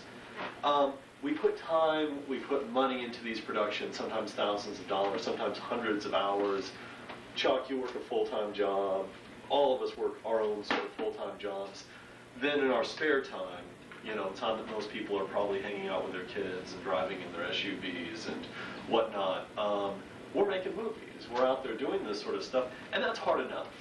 I mean, We're bitter, barren, childless people. That's what it boils down to. Anybody here have children? We're compensating. So, not really. We're so wounded. But, we do all that, and then, if it isn't difficult enough, then we have to deal with the, outraged whoever. And then also this, these sort of funding questions, which should be moot points. And I mean, anyone have any thoughts on that? Isn't it just hard enough to fucking exist? I shouldn't have said that, but...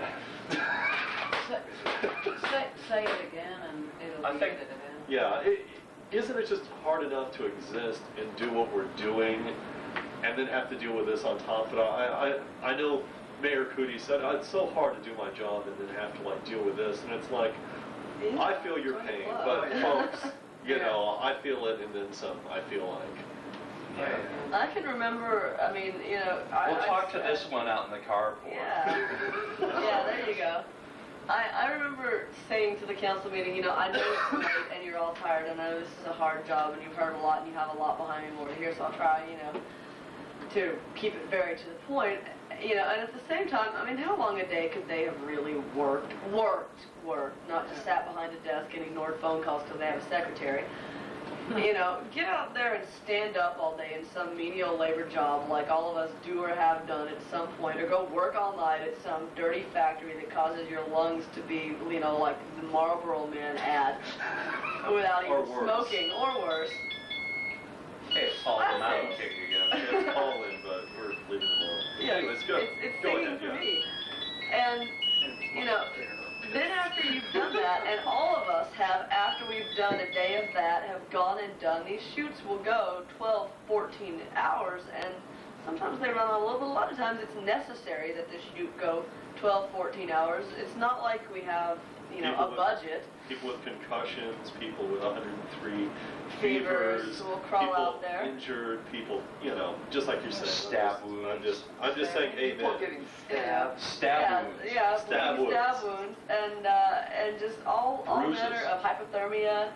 You know, I mean, just the things that we will go through to do this after this. And I mean, it's just, I can remember being so emotionally exhausted after a 14-hour shoot that, you know, I just crawled off in a corner and sobbed exhaustedly. And if anybody at that point, and it was because the content and value and message of what we were getting across was so intense and so powerful on top of everything else that it was just, I think everyone can speak here, acting is emotionally draining, right? Oh, yeah. I hate that. Bloody exhausting.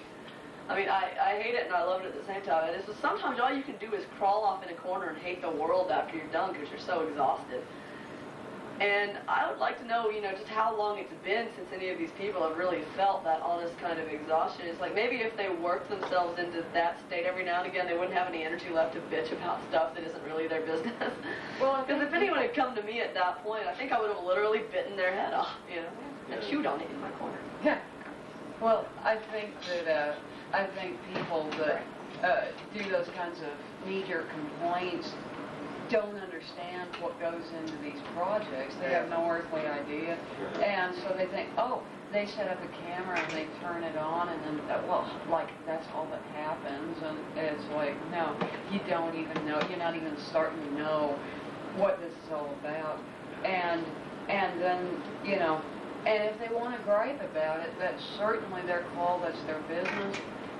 Wish they And that's would, their right. and I wish that they had the cojones to address me personally, or to somebody, Email. whoever is behind the show, that rather than crying like some kind of castrated wimp to the mayor.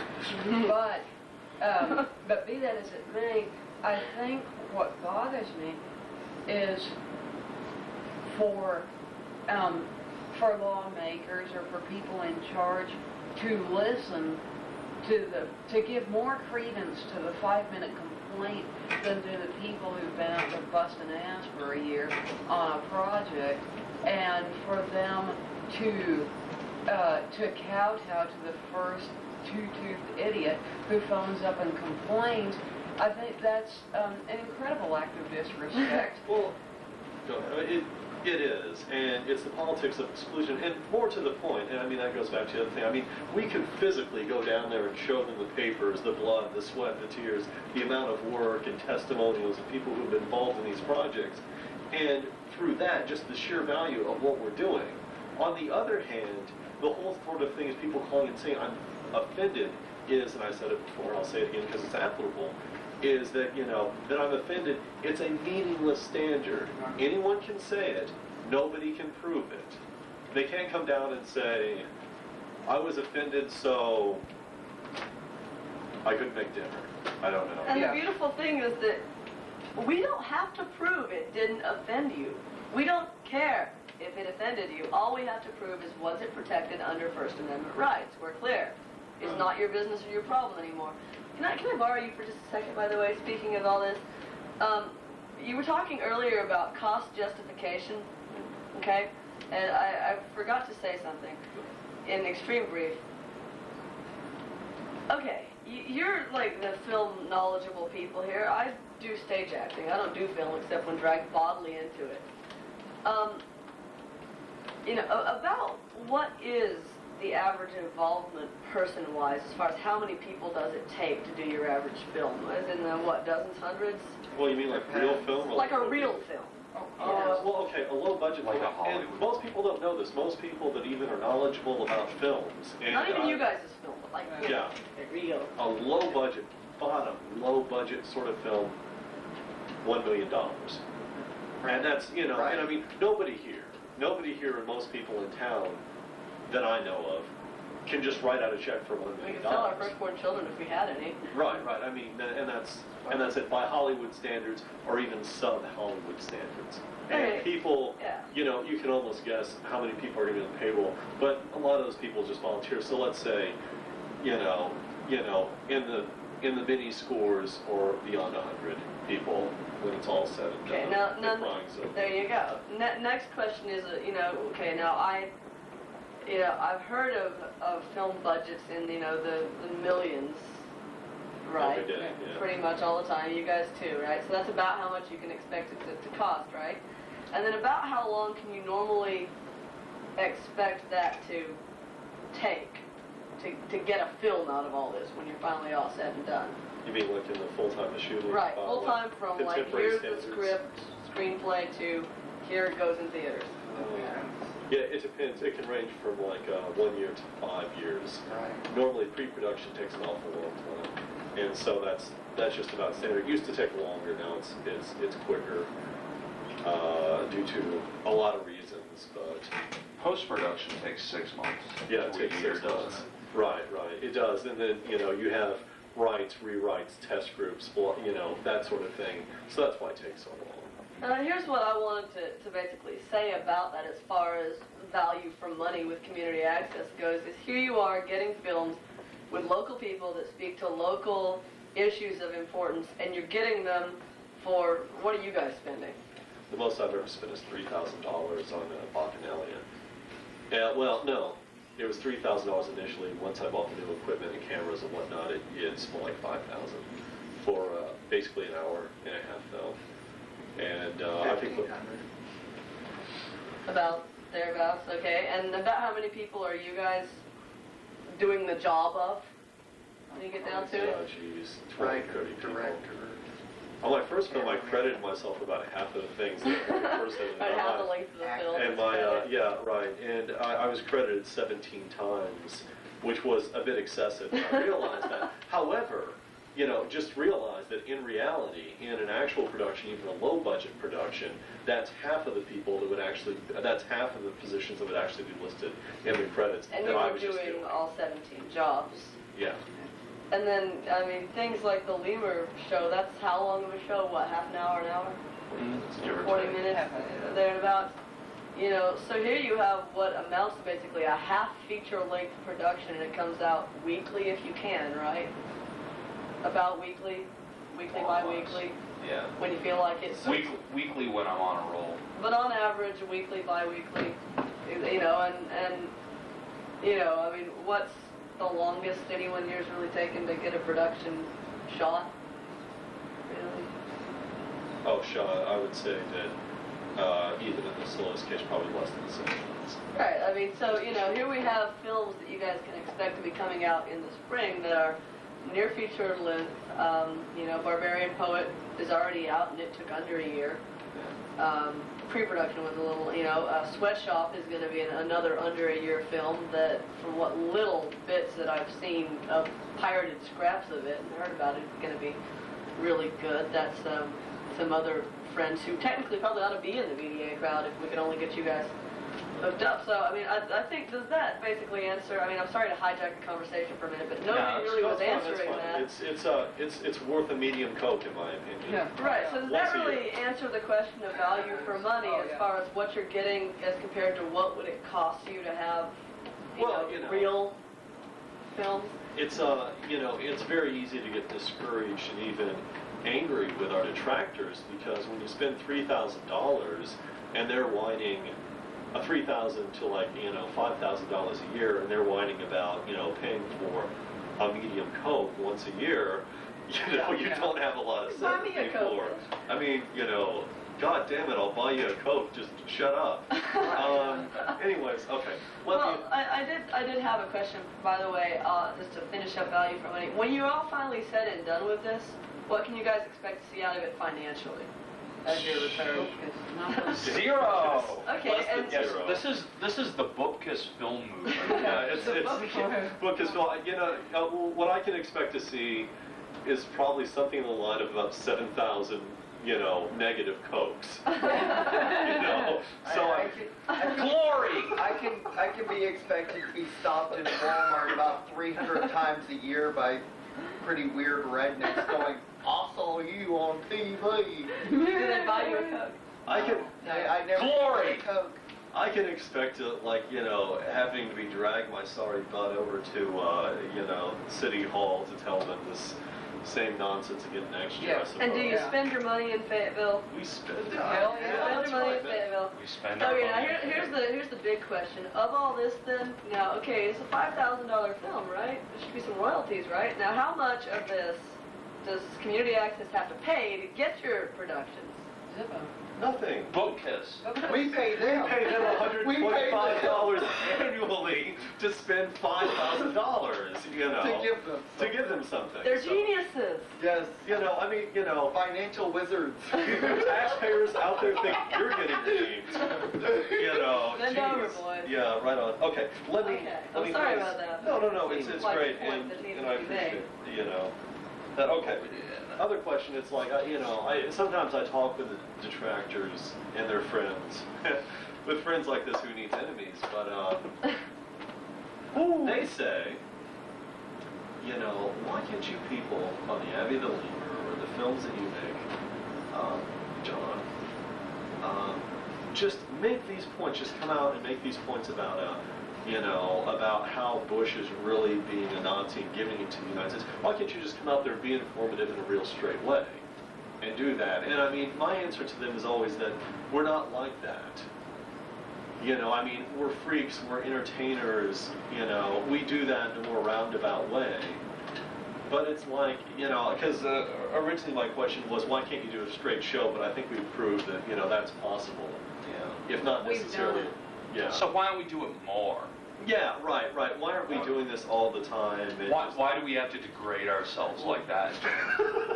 Why do you keep making us do this? Well, if you want my answer, it's So because violated. I'm not making money or anything. I'm just having fun. Right. I mean, right. honestly, that's all I'm doing. I'm having a good time. You gotta have some fun. You spend $5,000. You think you ought to get something out of it. Oh, yeah. Yeah, Well, because I here's- could buy a lot of hookers.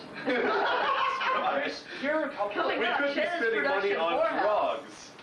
You know, we could be spending money on drugs. We could be like real. We could be on welfare. We could be buying real male drains on the strippers. community. But instead, we're spending $5,000 on making films. Well, Anyways, go ahead. But I mean, you know. No, this drugs thing is sounding better and better. Yeah, The more we great. talk about this, though. No. But we do not support drugs. Question again. Yeah. What was Oh, the yeah. question? Can we do a straight show? Why can't we do a straight show? No, I mean, okay, for a couple of different things is, first of all, I mean, it's a case of art versus hard information, and I think we're all somewhat artistically driven or inclined or whatever, and I mean, that sounds so pretentious, but, you Well, know. satire and a document. And why do we read Mad Magazine instead of Newsweek? Because it makes more sense. Because it's more honest in some Sure. ways. Yeah, but you know, Why but would you also, do I that? mean, when Panda and I first started doing Abbey of the Lemur, I mean, we never had any kind of set goal. We never sat down and said, we're going to do this, this, and this, and we're going to accomplish this, this, and this. It was kind of a finding yourself process, and it was kind of like sitting down and just kind of playing around and saying, what would we really like to see? Sure.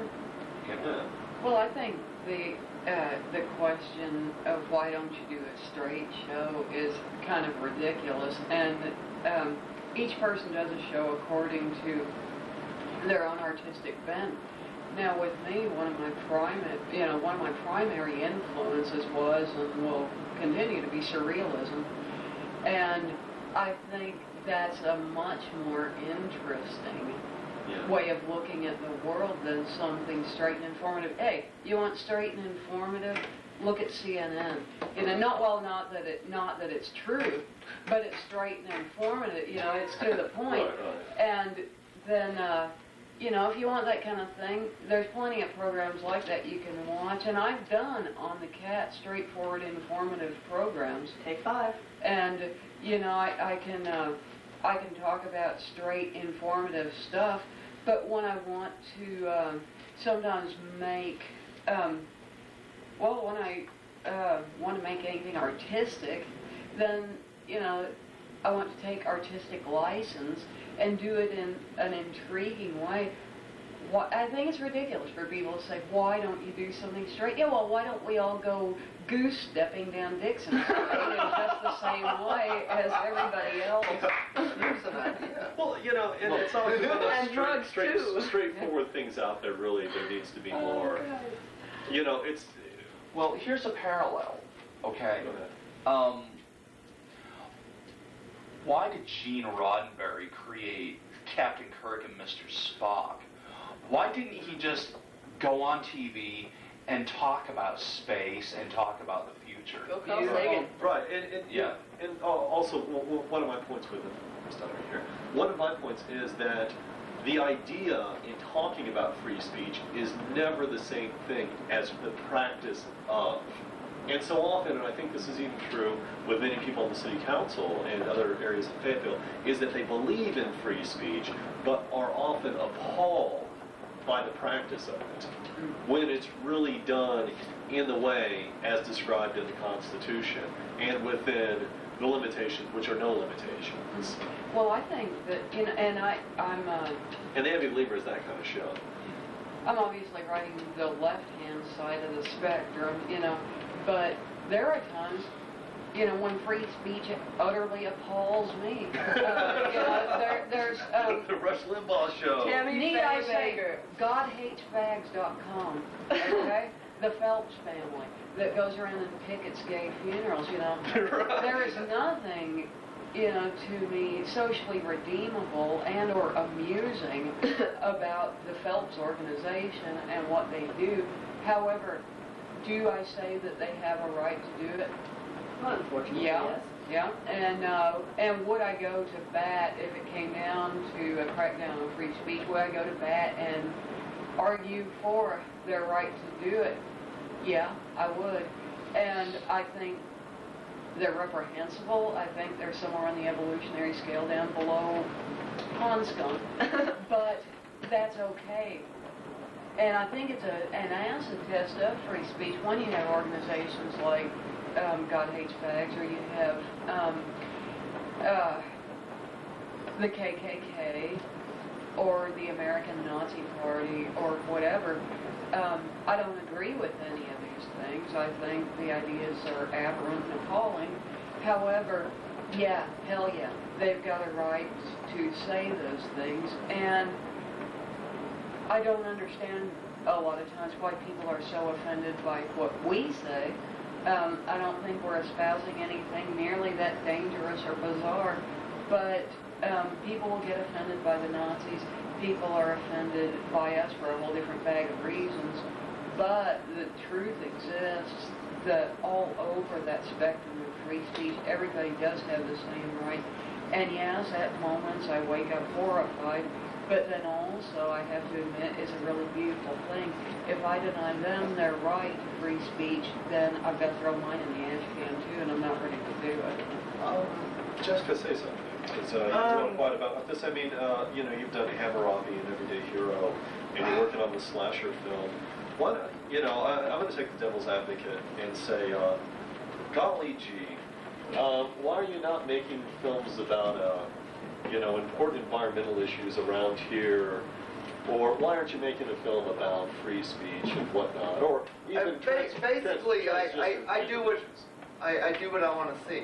I mean, honestly, what I'm making is usually what I'm interested in, and it's what strikes a nerve at that moment.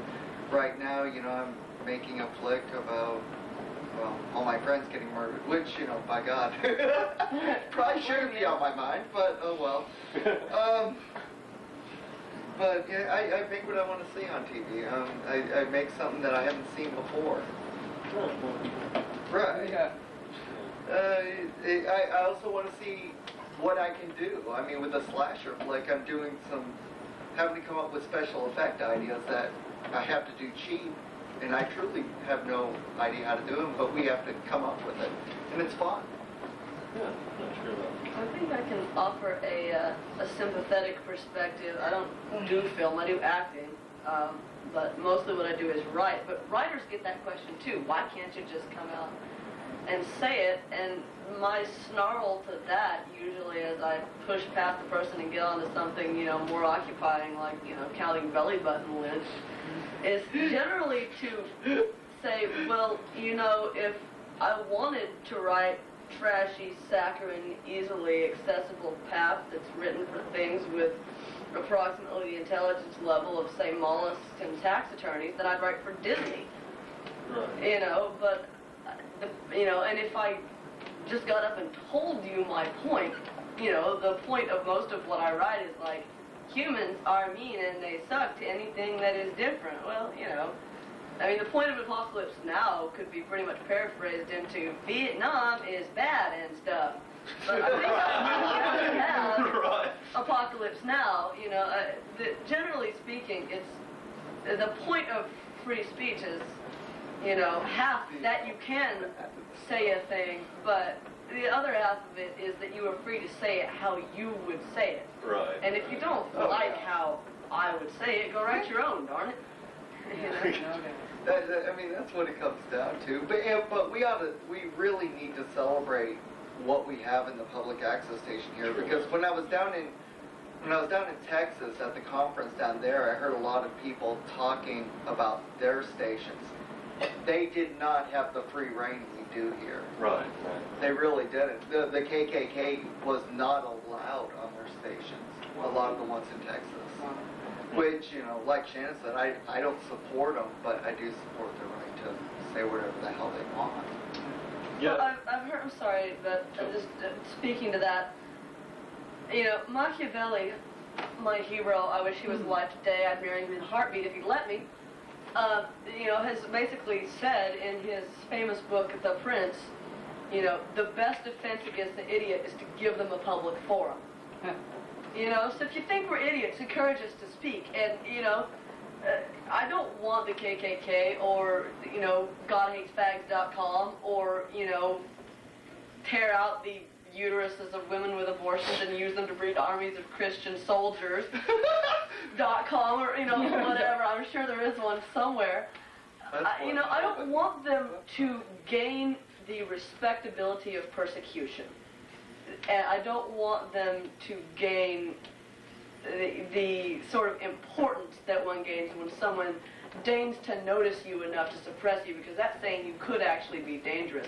And as long as we let the idiots out in the public to talk and say anything that comes into their little mind, then, you know, most of the public is going to have the correct responses of revulsion and mockery, you know, to what they have to say. But as soon as you dignify them with a response, by doing so, you've automatically lent them a lot more authority than they really need to have. And so, you know, I hope the KKK talks as much as they can manage to, you know, based on that. Well, here's an interesting point, is that the Nazis have been on the rise in Germany for I don't know how long now, and Nazism's illegal over there. And they'll have all these riots and bashings and, you know, massive assaults on people, mostly immigrants and tourists, and the German police look the other way because a lot of the time they're sympathetic toward them. Now, here in America, they're not illegal, but, you know, we can all, like, go to their rallies and kind of laugh at them. And that's fairly important. People are like, oh, those horrible Nazis. It's kind of like, yeah, but... Who cares? Yeah, and...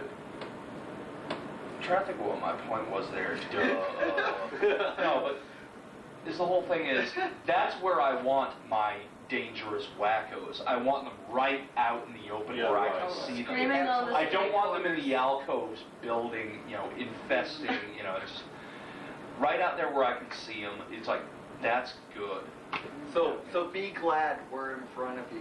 Be glad this bunch of dangerous wackos is here, Yeah. babbling incoherently in front of a camera. Well, it's like I said in a different rant, that habituation is one of the most important functions of the true advocates of free speech who are out on the cutting edge, is that it's, you guys' job, and I guess my job too, darn it, shucks, that, one of the beautiful things of extremists is that once people get used to extremists, they stop responding to extremists, and frankly, I don't really think the nation is ready to go to either extreme. I don't think it's No, ready to go to very our valid extreme, position. and I don't think it's ready in any of the socio-political structures that are already in place. I think would crumble completely and devolve into a negative type of anarchy under the pressures of moving either to the far right or far left extreme right now. You want your extremists out in the open where people can get used to them and sort of take a mental subconscious, or say take a cultural average of all the views that are out there and kind of arrive at their view from that. And, if I see Nazis out there rampaging in public and I'm used to, oh, it's just those stupid Nazis and God, they're dumb from childhood on, then the first time I move to like Little Rock and see some different people, I'm not freaked out and I don't have this urge to join the Nazis. And also if I've seen the Black Panther rallies, and I see some different people, then I'm not freaked out by them. They don't bother me at all. I'm used to them. So I don't even think habituation in the sense of becoming somewhat callous towards these things is a bad thing, in that there's some things that you don't need to have an extreme response to. You just need to say, yep, that's them, and go on. Let me throw this But question. you were saying, I'm sorry, Steve. Because we're still on the subject here. Good subject. I first came to Fayetteville from, actually, I was living in Nashville, and I moved here, and there was a lot of protest there, but it was more the violent sort. The different sorts of people were at each other all the time.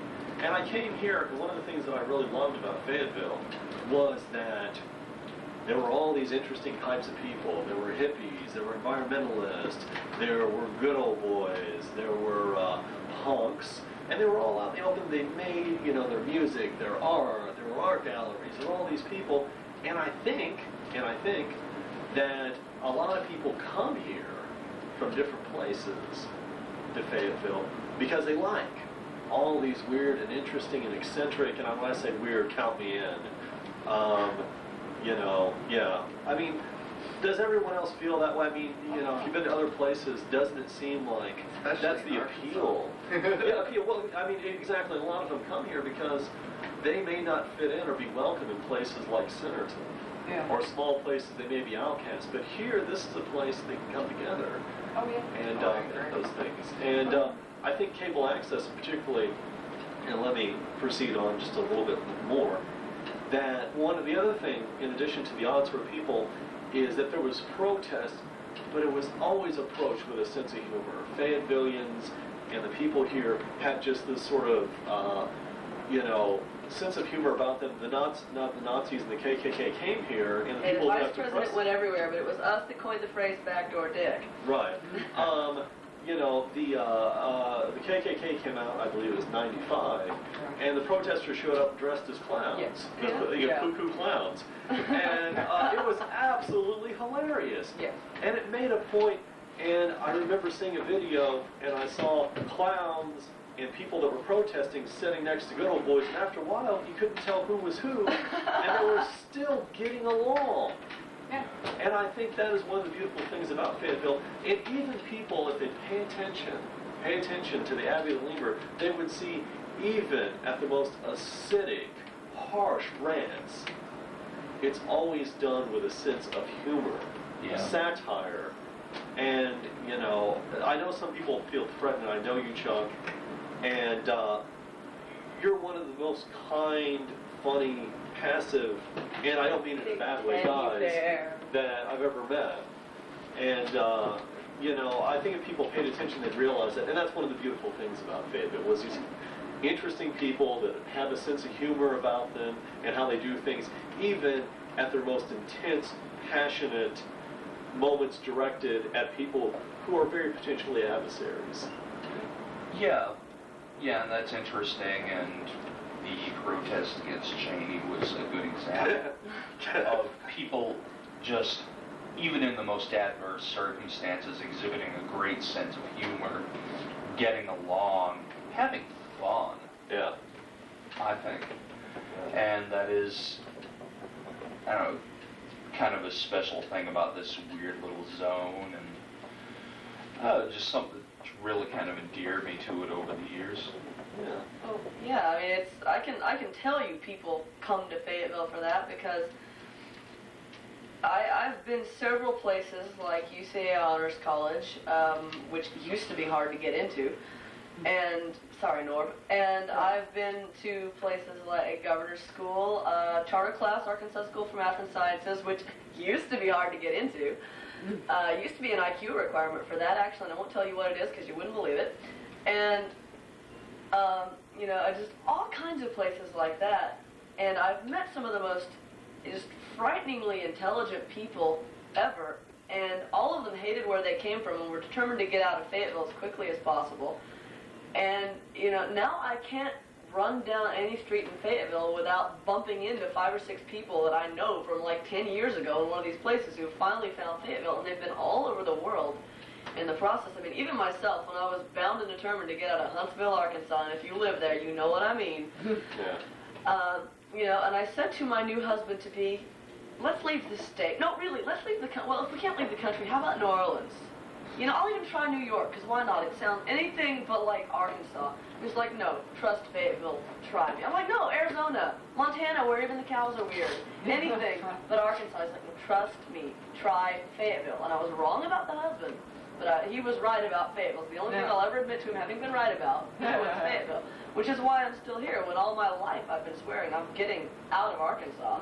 But I don't consider Fayetteville to be Arkansas. I consider it to become some kind of like anti-Arkansas black hole created by the sheer massive redneckness of the surrounding area. Yeah, well, it's kind of its own weird little city-state. You know? Yeah, like Eureka Springs was a colony founded by aliens. Yeah, Sorry, well, Eurekans, but you are. Well, culturally, I think that it is almost like a, you know, a secession state. Really, it is, because... We've seceded from our culture.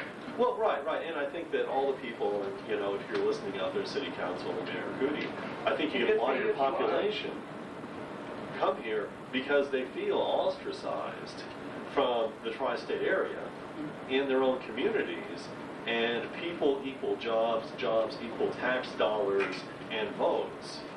And to give Mr. Cootie credit and other members of the City Council, I think they know this, and I think they realize this, and that's the reason, partially, why they made the decision that they did to continue to fund CAT, because they see this as an extension of that culture and these people. And I think that these odd, sort of eccentric people are more likely to go down and do programming. It seems that way. I mean, you know, I haven't seen the White Picket Fence show. Yeah. I haven't seen, you know, what a great place Walmart is show. Yeah. You I don't know, want to take a camera over to yeah, how I love my job in the chicken factory, and so should you. So I haven't seen any of that, and I think there's a reason for that. Yes, Oh, we did that. Yeah, they did.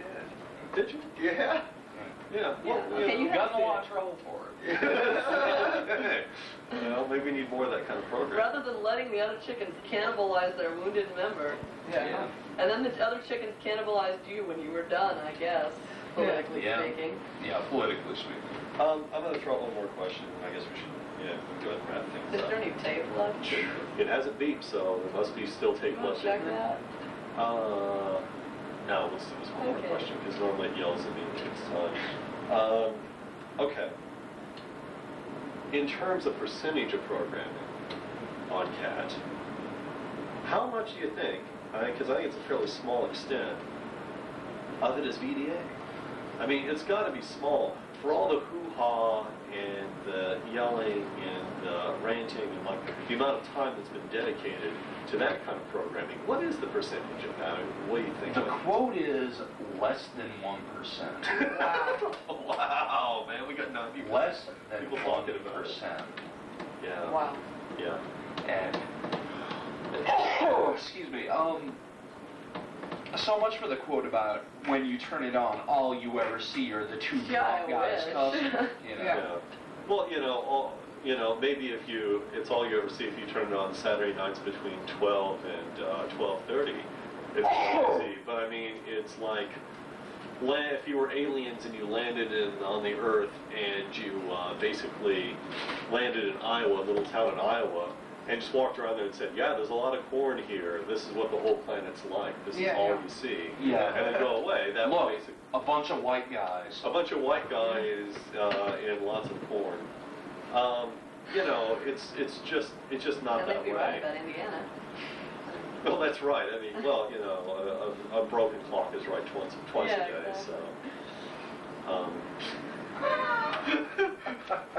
So, Oh, God. anyways, yeah, I want to thank y'all for doing this, and thank anyone out there that actually watched the whole thing, and I hope that you enjoyed it. I hope you maybe learned something from this. And if you didn't, If you didn't, fight me. yeah.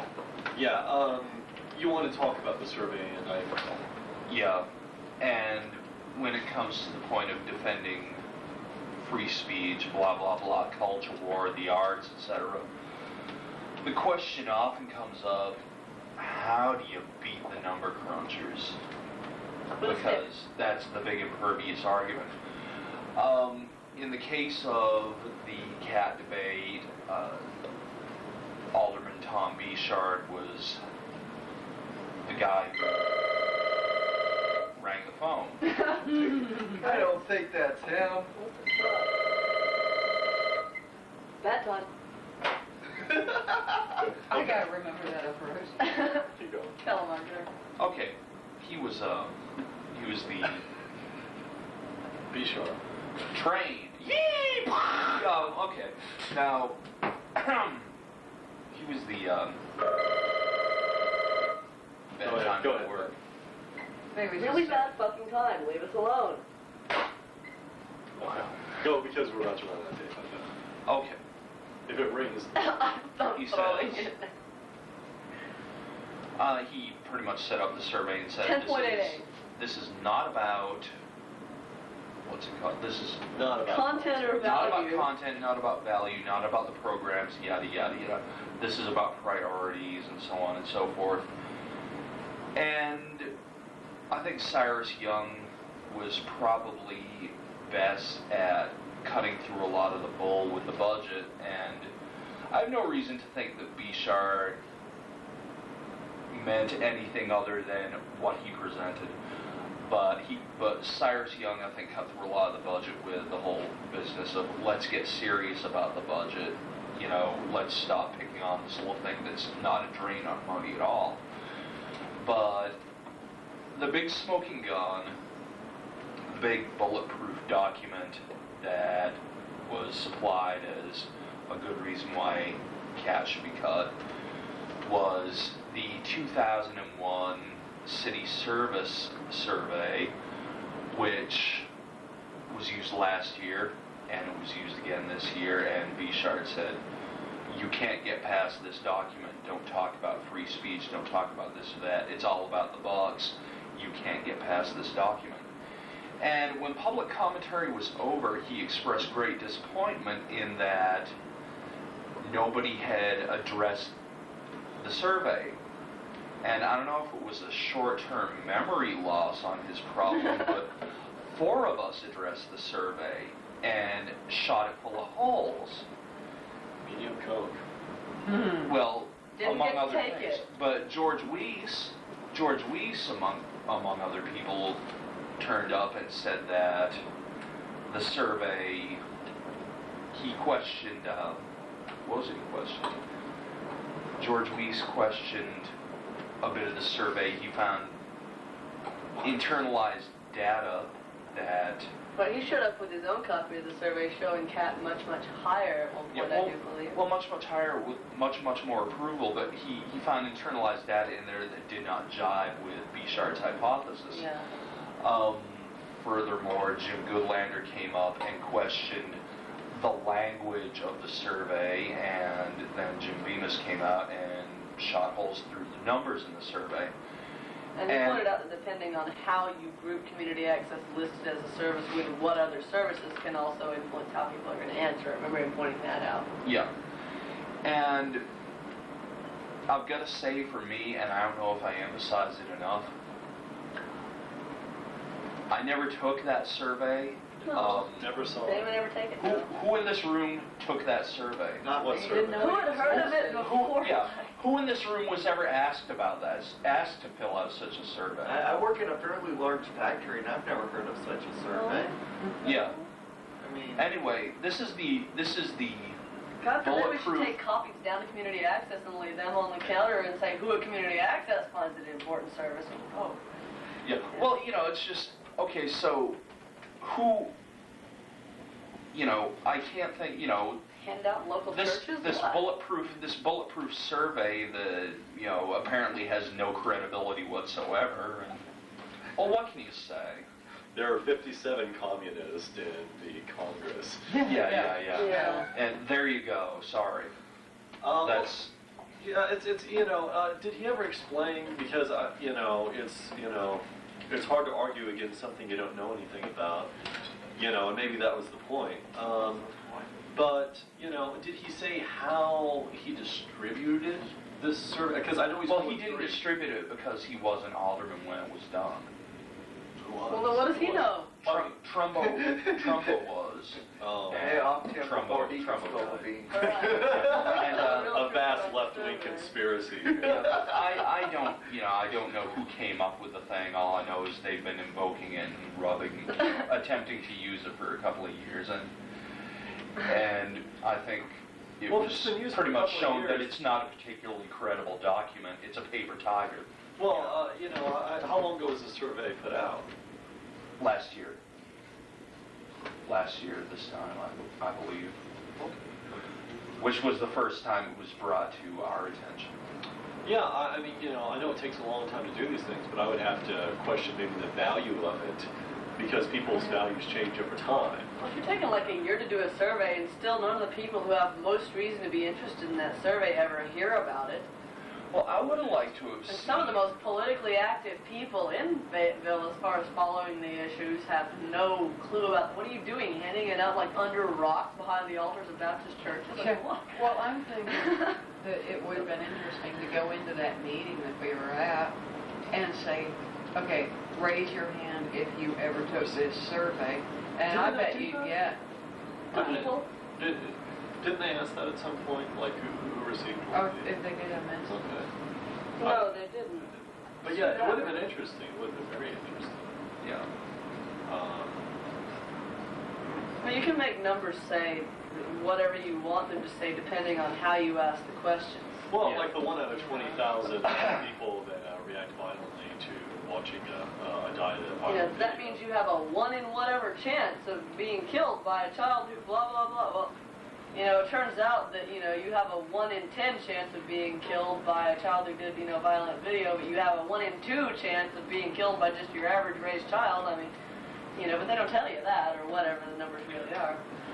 Yeah, you have a 1 in 2 chance of being killed by somebody who at one point ate tomatoes. Well, they say that, there's a Tomatoes. larger It's after the killer percentage. tomato. Most people are killed by people that they know. Well, Yeah. So what do? Stop knowing people. Most people are killed within 5 miles of where they live. What do? Move. I mean, it doesn't mean anything. Well, that's part of my whole credo of truth is dead, and it just adds just the point to where you can make the numbers say whatever you want. Well, I mean, the thing that really bothered me about him reading down the list of the survey is he puts community access down at, 10 point whatever. Okay. And he mentions that there's a couple of couple of services, and the one that First Night is getting its own funding, mumble. But the thing that bothered me is that on the top of the list, the other things he glossed over, he concentrated on the middle of the list, what was at the top of the list that he glossed over, but I managed to catch it because I'm good at speaking politico mumble, is that food, water, shelter, road maintenance is pretty much what made the top of the list. You reckon? Trash removal. No shit. You think? Which which means that pretty much the very first optional activity starts at 5 on a list of 14. Well, that's 2 up from halfway down the list. Does that mean we should ditch them all? Ooh, I just made some numbers say some scary stuff. Let's get rid of the parks and, kill all the llamas or something. Do we have city llamas? Oh, we have some out by Hyde. I think we should We have have city some out by llamas. the airport. We got a dolly llama. Well, I wonder if on that survey there was anything about like, corporate welfare or, funding business improvements. I wonder if that even made it onto that survey. Well, and then there's a Because question. My I'm sorry, understanding is that like, Vishard is Ward 3, which is out there by the mall and whatnot. So I mean, this sounds like his neck of the woods. Yeah. And being that I never saw the survey, it's just purely speculation. But I'm wondering if that was on there where that ranked at. Well, and then there's a question of adequately explaining to people, what these things do. I mean, because to me, what the survey sounds like in a lot of instances here is a case of voting by name recognition. You almost say, water. I recognize water service. I drink that in between beers. Sometimes when I need to get drunker faster or stretch out my beer, water down my whiskey. But things like community. Okay, if you're voting for, like Lights of the Ozarks. And you think about that, well, that sounds really pretty and nice and sounds like it brings a lot of money into Fayetteville, but pretty much all the people I meet on the square looking at the Lights of the Ozarks are Fayetteville, Farmington. That's it, Fayetteville, Farmington. Nobody drives over here that I've met from wherever away to come see the Lights of the Ozarks, because there's other cities that do it cooler and better, all over the nation. And, when you really, and so people, but it sounds prettier and it sounds more photogenic than, public access television. But if it were explained, what does Lights of the Ozarks do for the city financially, numbers-wise, versus could they quantify the innumerable, what does community access do for the city financially, numbers-wise, in terms of business that it brings into the city and money that gets spent here as a result of it? And then I think if people are presented with all the information, they might want to change their votes. I mean, hell, maybe that's why First Night made it to the bottom of the list, is maybe they were confusing that with like Prima Noctis. Or something. We don't want none of that. Well, one thing that I think is real interesting is when Mr. Bouchard started saying, started referring to our self-defeating attitude because we didn't happen to whip $60,000 or whatever out of our pocket. There's the whole comparison to First Night, and John and I had an extended conversation about this. Well, this First Night and DDEP, and I think they're both good examples. The thing is, you're comparing apples and oranges. Yup. When you talk about First Night funding it, so first off, First Night can go into the local businesses and garner support. It's also, let's face it, it's run by a wealthier contingent of people for straight people, And also, they can go and get businesses to support this. Now, if we went in and got a business...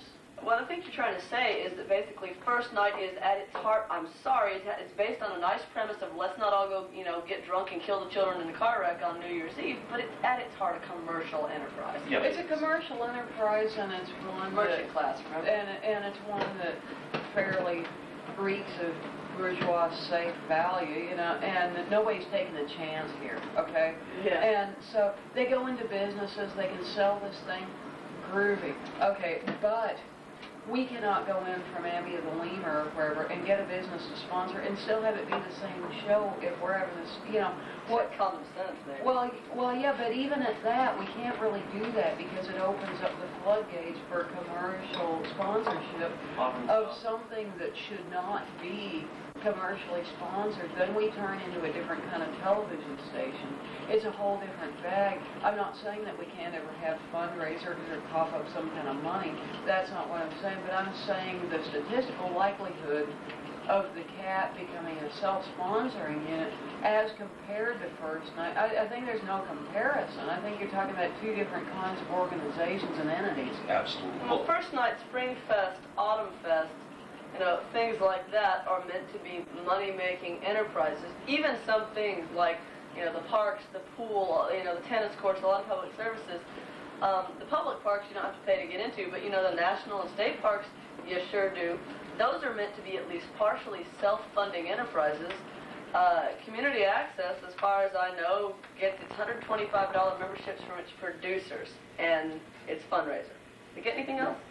Not that I I mean, other than city funding. And I don't know where it would, because the point to it is to avoid, I mean, something that didn't get mentioned in any of these issues that I wish we had, so where'd the soapbox go?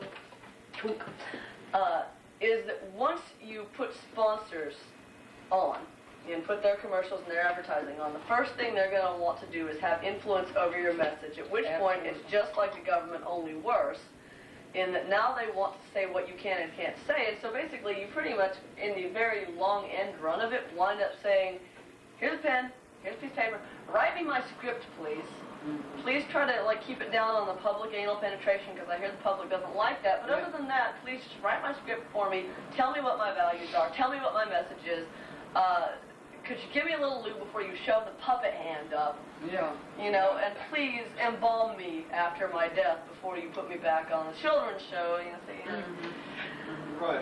Well, also First Night, I mean, it's a geographic, literally a geographic sort of thing that happens in the physical, physically fandom. Well, if it's on Dixon Street, it'll make money or fail within a week. You know? Right. Yeah. And that's the whole point, is that you have this thing that happens, people come to it, so it's very easy to go to businesses and say, look, you sponsor this, you give us a little money, because we're going to bring all kinds of people down in here, and your business is going to get money from that. Maybe we should see if Cat can have an office on Dixon Street. Right. So, That's what they need to buy. And so it's an orange, and cable access is an apple. Yeah. Clearly, it's a completely different situation, and, unless you're selling airtime. And then you sell airtime to your commercial station. And frankly, that's when you have the other stations in town for EBC, ABC. There are no rules here. Well, I remember Exactly. Art Hobson, who I'm sure you all know, and he wrote a famous book on the value of transportation, talking about the nation's railroads being closed down on the basis of the fact that they were not a money-making enterprise. But the point was that, he said, no, they weren't a money-making enterprise, really, in the long run. They never should have been. If the government wanted to spend some money, though, they should have spent it on the railroads, because there was an efficient method of transportation and goods transportation. Whereas instead, the government turned around, and because they said, well, the railroads are losing money, as if a government was supposed to be a business, and make money. That's not a government's job to make money. And, as a matter of fact, by its definition, it had darn well better be a non-profit organization. Whatever profits it does make should be paid, as its wages, or better yet, go right back to its people in some kind of something nice. They paid the money to begin with. And so instead they built this ultra-expensive infrastructure of stupid things, and it's cost them much more money, and then the environmental and the social and just land costs in the long run have been much more than what they would have cumulatively thrown into the entire railway system had they just bought it outright from all the independent companies long, long ago. It's a beautiful book, and it strikes me that you have almost exactly the same situation with CAT, that here they are looking for outside contractors to do something else other than the community access station, when it's basically, what are you going to find? I mean, it's not only that you're saying you're comparing apples and oranges, but it's the only apple in town. Everything else is oranges. Yeah. I mean, unless, of course, you say, do you expect, the road system to make money? No, roads are something you spend money on. Do you expect, water and sewer to make money? No, it's what you spend money on, so that you have people who make money in your town and pay taxes.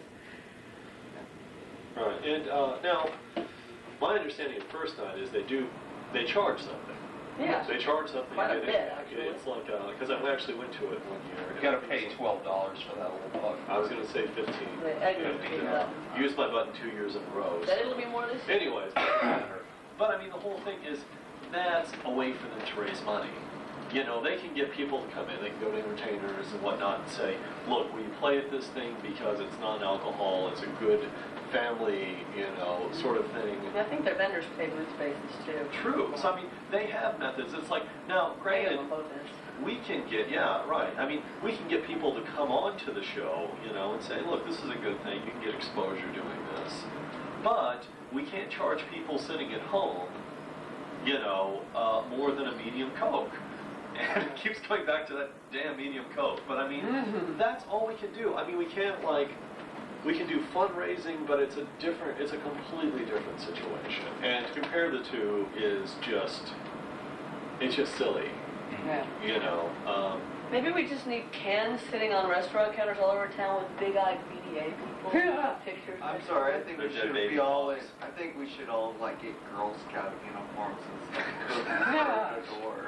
Big sale. Yeah, Can you imagine me in a Girl Scout uniform? I think that would You be don't cool. want to see him in a Girl Scout uniform. Fund the cat so you don't have to see Chuck in a Girl Scout you don't uniform. want us showing up at your door in Girl Scout uniforms. Just spend the money on With the knives. medium Coke. Trust me, you don't want You're that. making us turn into terrorists here. This is terroristic threatening right here. Me on your doorstep in a black leather Girl Scout uniform. Well, okay, maybe That we pay might a lot work. for that, but A lot of That'd people be might like the be okay medium with Coke. that. yeah, that might be worth the medium Coke right there. Yeah, you've got Joe Palooka sitting at home watching this saying, "I buy that for $1." Yeah. So, that's, but yeah, it's a completely different thing. We can't basically have a band on and okay, people out there in, Fayetteville, If you want if you don't this send me band to stop. $15, you won't be seeing this band. Come on. Yeah. No, I'm thinking more along the lines of if you want this band to stop, send us $15 or we're going on all night and oh yeah, we've sabotaged the off button on And your also, television. and also, I mean, the idea is okay, go out and find other funding. It takes $70,000, $69,000 technically, medium Coke, to run the place. Just to run it, just have someone there getting the tapes on the air, maintaining it, doing that kind of thing. And none of these people are paid well, or paid what they ought to They're be for basically their volunteer labor with sort of an honorarium. Yeah, exactly. And my point is that, where are they going to find the time to go out and figure out alternate ways and check with other people? It seems to me, why doesn't Bouchard say, and I mean, I'm not telling the guy how to run his life, but he is the one who came up with a suggestion to create a committee, go out and himself and with others and figure out an alternative method and propose it. Well, if he's so Bring good it in at and finding say- other funding, let him do it. you know? Exactly. I mean, why isn't he going to, Springdale, Fayetteville, Bentonville and saying, look, we have this great thing we can offer you. How would you like to pay X amount of dollars, Well, not a here's- medium Coke, but a 6-ounce Coke. Well, here's the This sort of thing. He could steal that. Well, here's the killer because he does suggest, why don't we think more why don't we think wider in scope? Why don't we think Expand your empire. Rogers, Bentonville, et cetera, et cetera, et cetera. And a good part of the reason why is, can you imagine No. No. the fit? Can you imagine the fit that Cox Communications would throw if you threw that proposal at them? What, Well, do you mean? Because, Cox also has service off in Rogers and Bentonville area. That's what I'm Live there, saying. sure. No, it would not fly. Why would it not Well, fly? We've already been banned from Springfield. Yeah, exactly. They were banned in Springdale. It Yeah. used to be on in Springdale. Okay, Farmington We've heard has from no our money. neighbors for years. Elkins has no money. Centerton, what money? Well, Prairie Grove. still. Okay. Well, they can do it Bentonville, anyways. Rogers. They can do it anyways. Have About money. the only other community that would take on this station would be Eureka Springs. Right. Springdale Actually, yeah. banned us. Because Springdale has money and Yeah. morals, and they have they're more of signs a at their fruit borders town saying than Fayetteville "Fags by go far." home now." They did Yes. there for a while. Okay, Bentonville, Rogers, the local cities that might actually take it, and I'd be willing to Every time try I'm with all these. I'm just saying, here's So what I you're think the Eureka answers would versus be. Here. Bentonville, That doesn't Rogers, two cities that have the money to have their own community access stations if they wanted to. They're as well off as Fayetteville is for their own reasons. They've got a Yeah. community Right. college and some other good stuff, and I know a lot of college students come up here and choose to go to the community college rather than the university, so Yeah. it works out. Northwest Arkansas I worked Community College to represent. in Bentonville myself, so they're big communities, and do people not think that if they wanted a community access station, they would have one? We can ask them, but they could get their own if they wanted one badly enough to pay money for it. Well, they could, and it's but It makes me wonder about how they'd accept the proposal. Now I'm willing to make it. Plus, but- if you get all these other cities into it, they're gonna try, I think, more than Fayetteville even to dictate content. Oh, you. Because we're talking about Oh, areas, yeah. I mean, I love those cities, I have nothing against But them, they're a little more they don't conservative strike in me as Fayetteville. being quite as cosmopolitan, and not like we're the cosmopolitan hub of the universe. But we are in The Northwest cosmopolitan Arkansas. Yeah. And of course, the question okay, if you make it like a tri-state area kind of thing like that, or Yeah. you know, a Northwest Arkansas regional public access station, the thing that I wonder about then is that, holy crap, what do budget meetings become like then? Because Oh. then you've got 3 or 4 cities who all have to decide if they're giving you money or not during the budget. And oh my God. Right, Yeah. and, you know, would that be worth the It's headache? like gonorrhea of the city council. Yeah. Fayetteville would just be spreading all over Northwest Yeah. Arkansas. Right. Well, I mean, you know, in all due respect, I don't think it's a bad idea. I just tend to think that it's like, you know, if the person really. Yeah, well, if let's the shoot all char- our landfills into space is not a bad idea. It's the implementation phase Right, right, that right. You know, makes the exactly. problem. And that's the whole incident, you know, the person going out, I mean, you know, what he's really talking about is having someone on staff that is in the business of fundraising, like KUF, Chatty, can't remember his Yeah. last name, Annoying person. basically does the fundraising over there, but that is a full-time position. Yes. And I mean, that's what you need. So, you know, is Mr. Bouchard saying, well, okay, yeah, we'll cough up another 30 grand and turn that 70,000 into 10,000 and, you know, have that full-time there person for the next couple of years working out alternative methods of program. I mean, if he said that, then I would say, well, okay, maybe that makes sense then. You know, But that's I'd not be what he's saying. fine with saying, here, we'll give you money for this year, but we're determining that 2% of it should be spent on making sure you do community outreach stuff so you can up your programming and community involvement, and then we want another X% of it to be spent on having a permanent time fundraiser person to get you money. You know, that would be fine by me. You know, and frankly, even if full funding continues ad infinitum, I would still please love to see CAP manage to get money over and above that so that it could do more. Yeah. Oh, yeah. And it does, because I mean, it does a lot, but there's more that it could definitely do. Agree. Yeah. So I think that, I think it pretty much covered that, the survey thing and issues pertaining to Is the survey whimpering leading into need of counseling? I think it was to begin with, but you know, but you know, yeah, I think that pretty much covers it. Did we say goodnight yet? Can we Yeah, say good good night. night? Oh, Good. she's doing the light bulb wave. I can't Yes, do that. we- I must not be royalty. We promise next week we will have lots of obscenities, eye-peeling visuals, and something to offend you if this hasn't really done that. can't have Not on this that. show. You're going to have to tune into Abby and the Lemur if you're going to have to see these boobs, baby. Yeah. Good night. Good night.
Same old crap, night after night.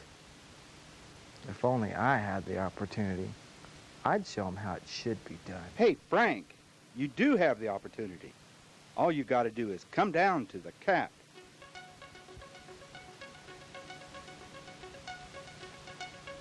Community Access Television has the equipment and the people to teach you how to use the camera, operate the studio, edit your show for television.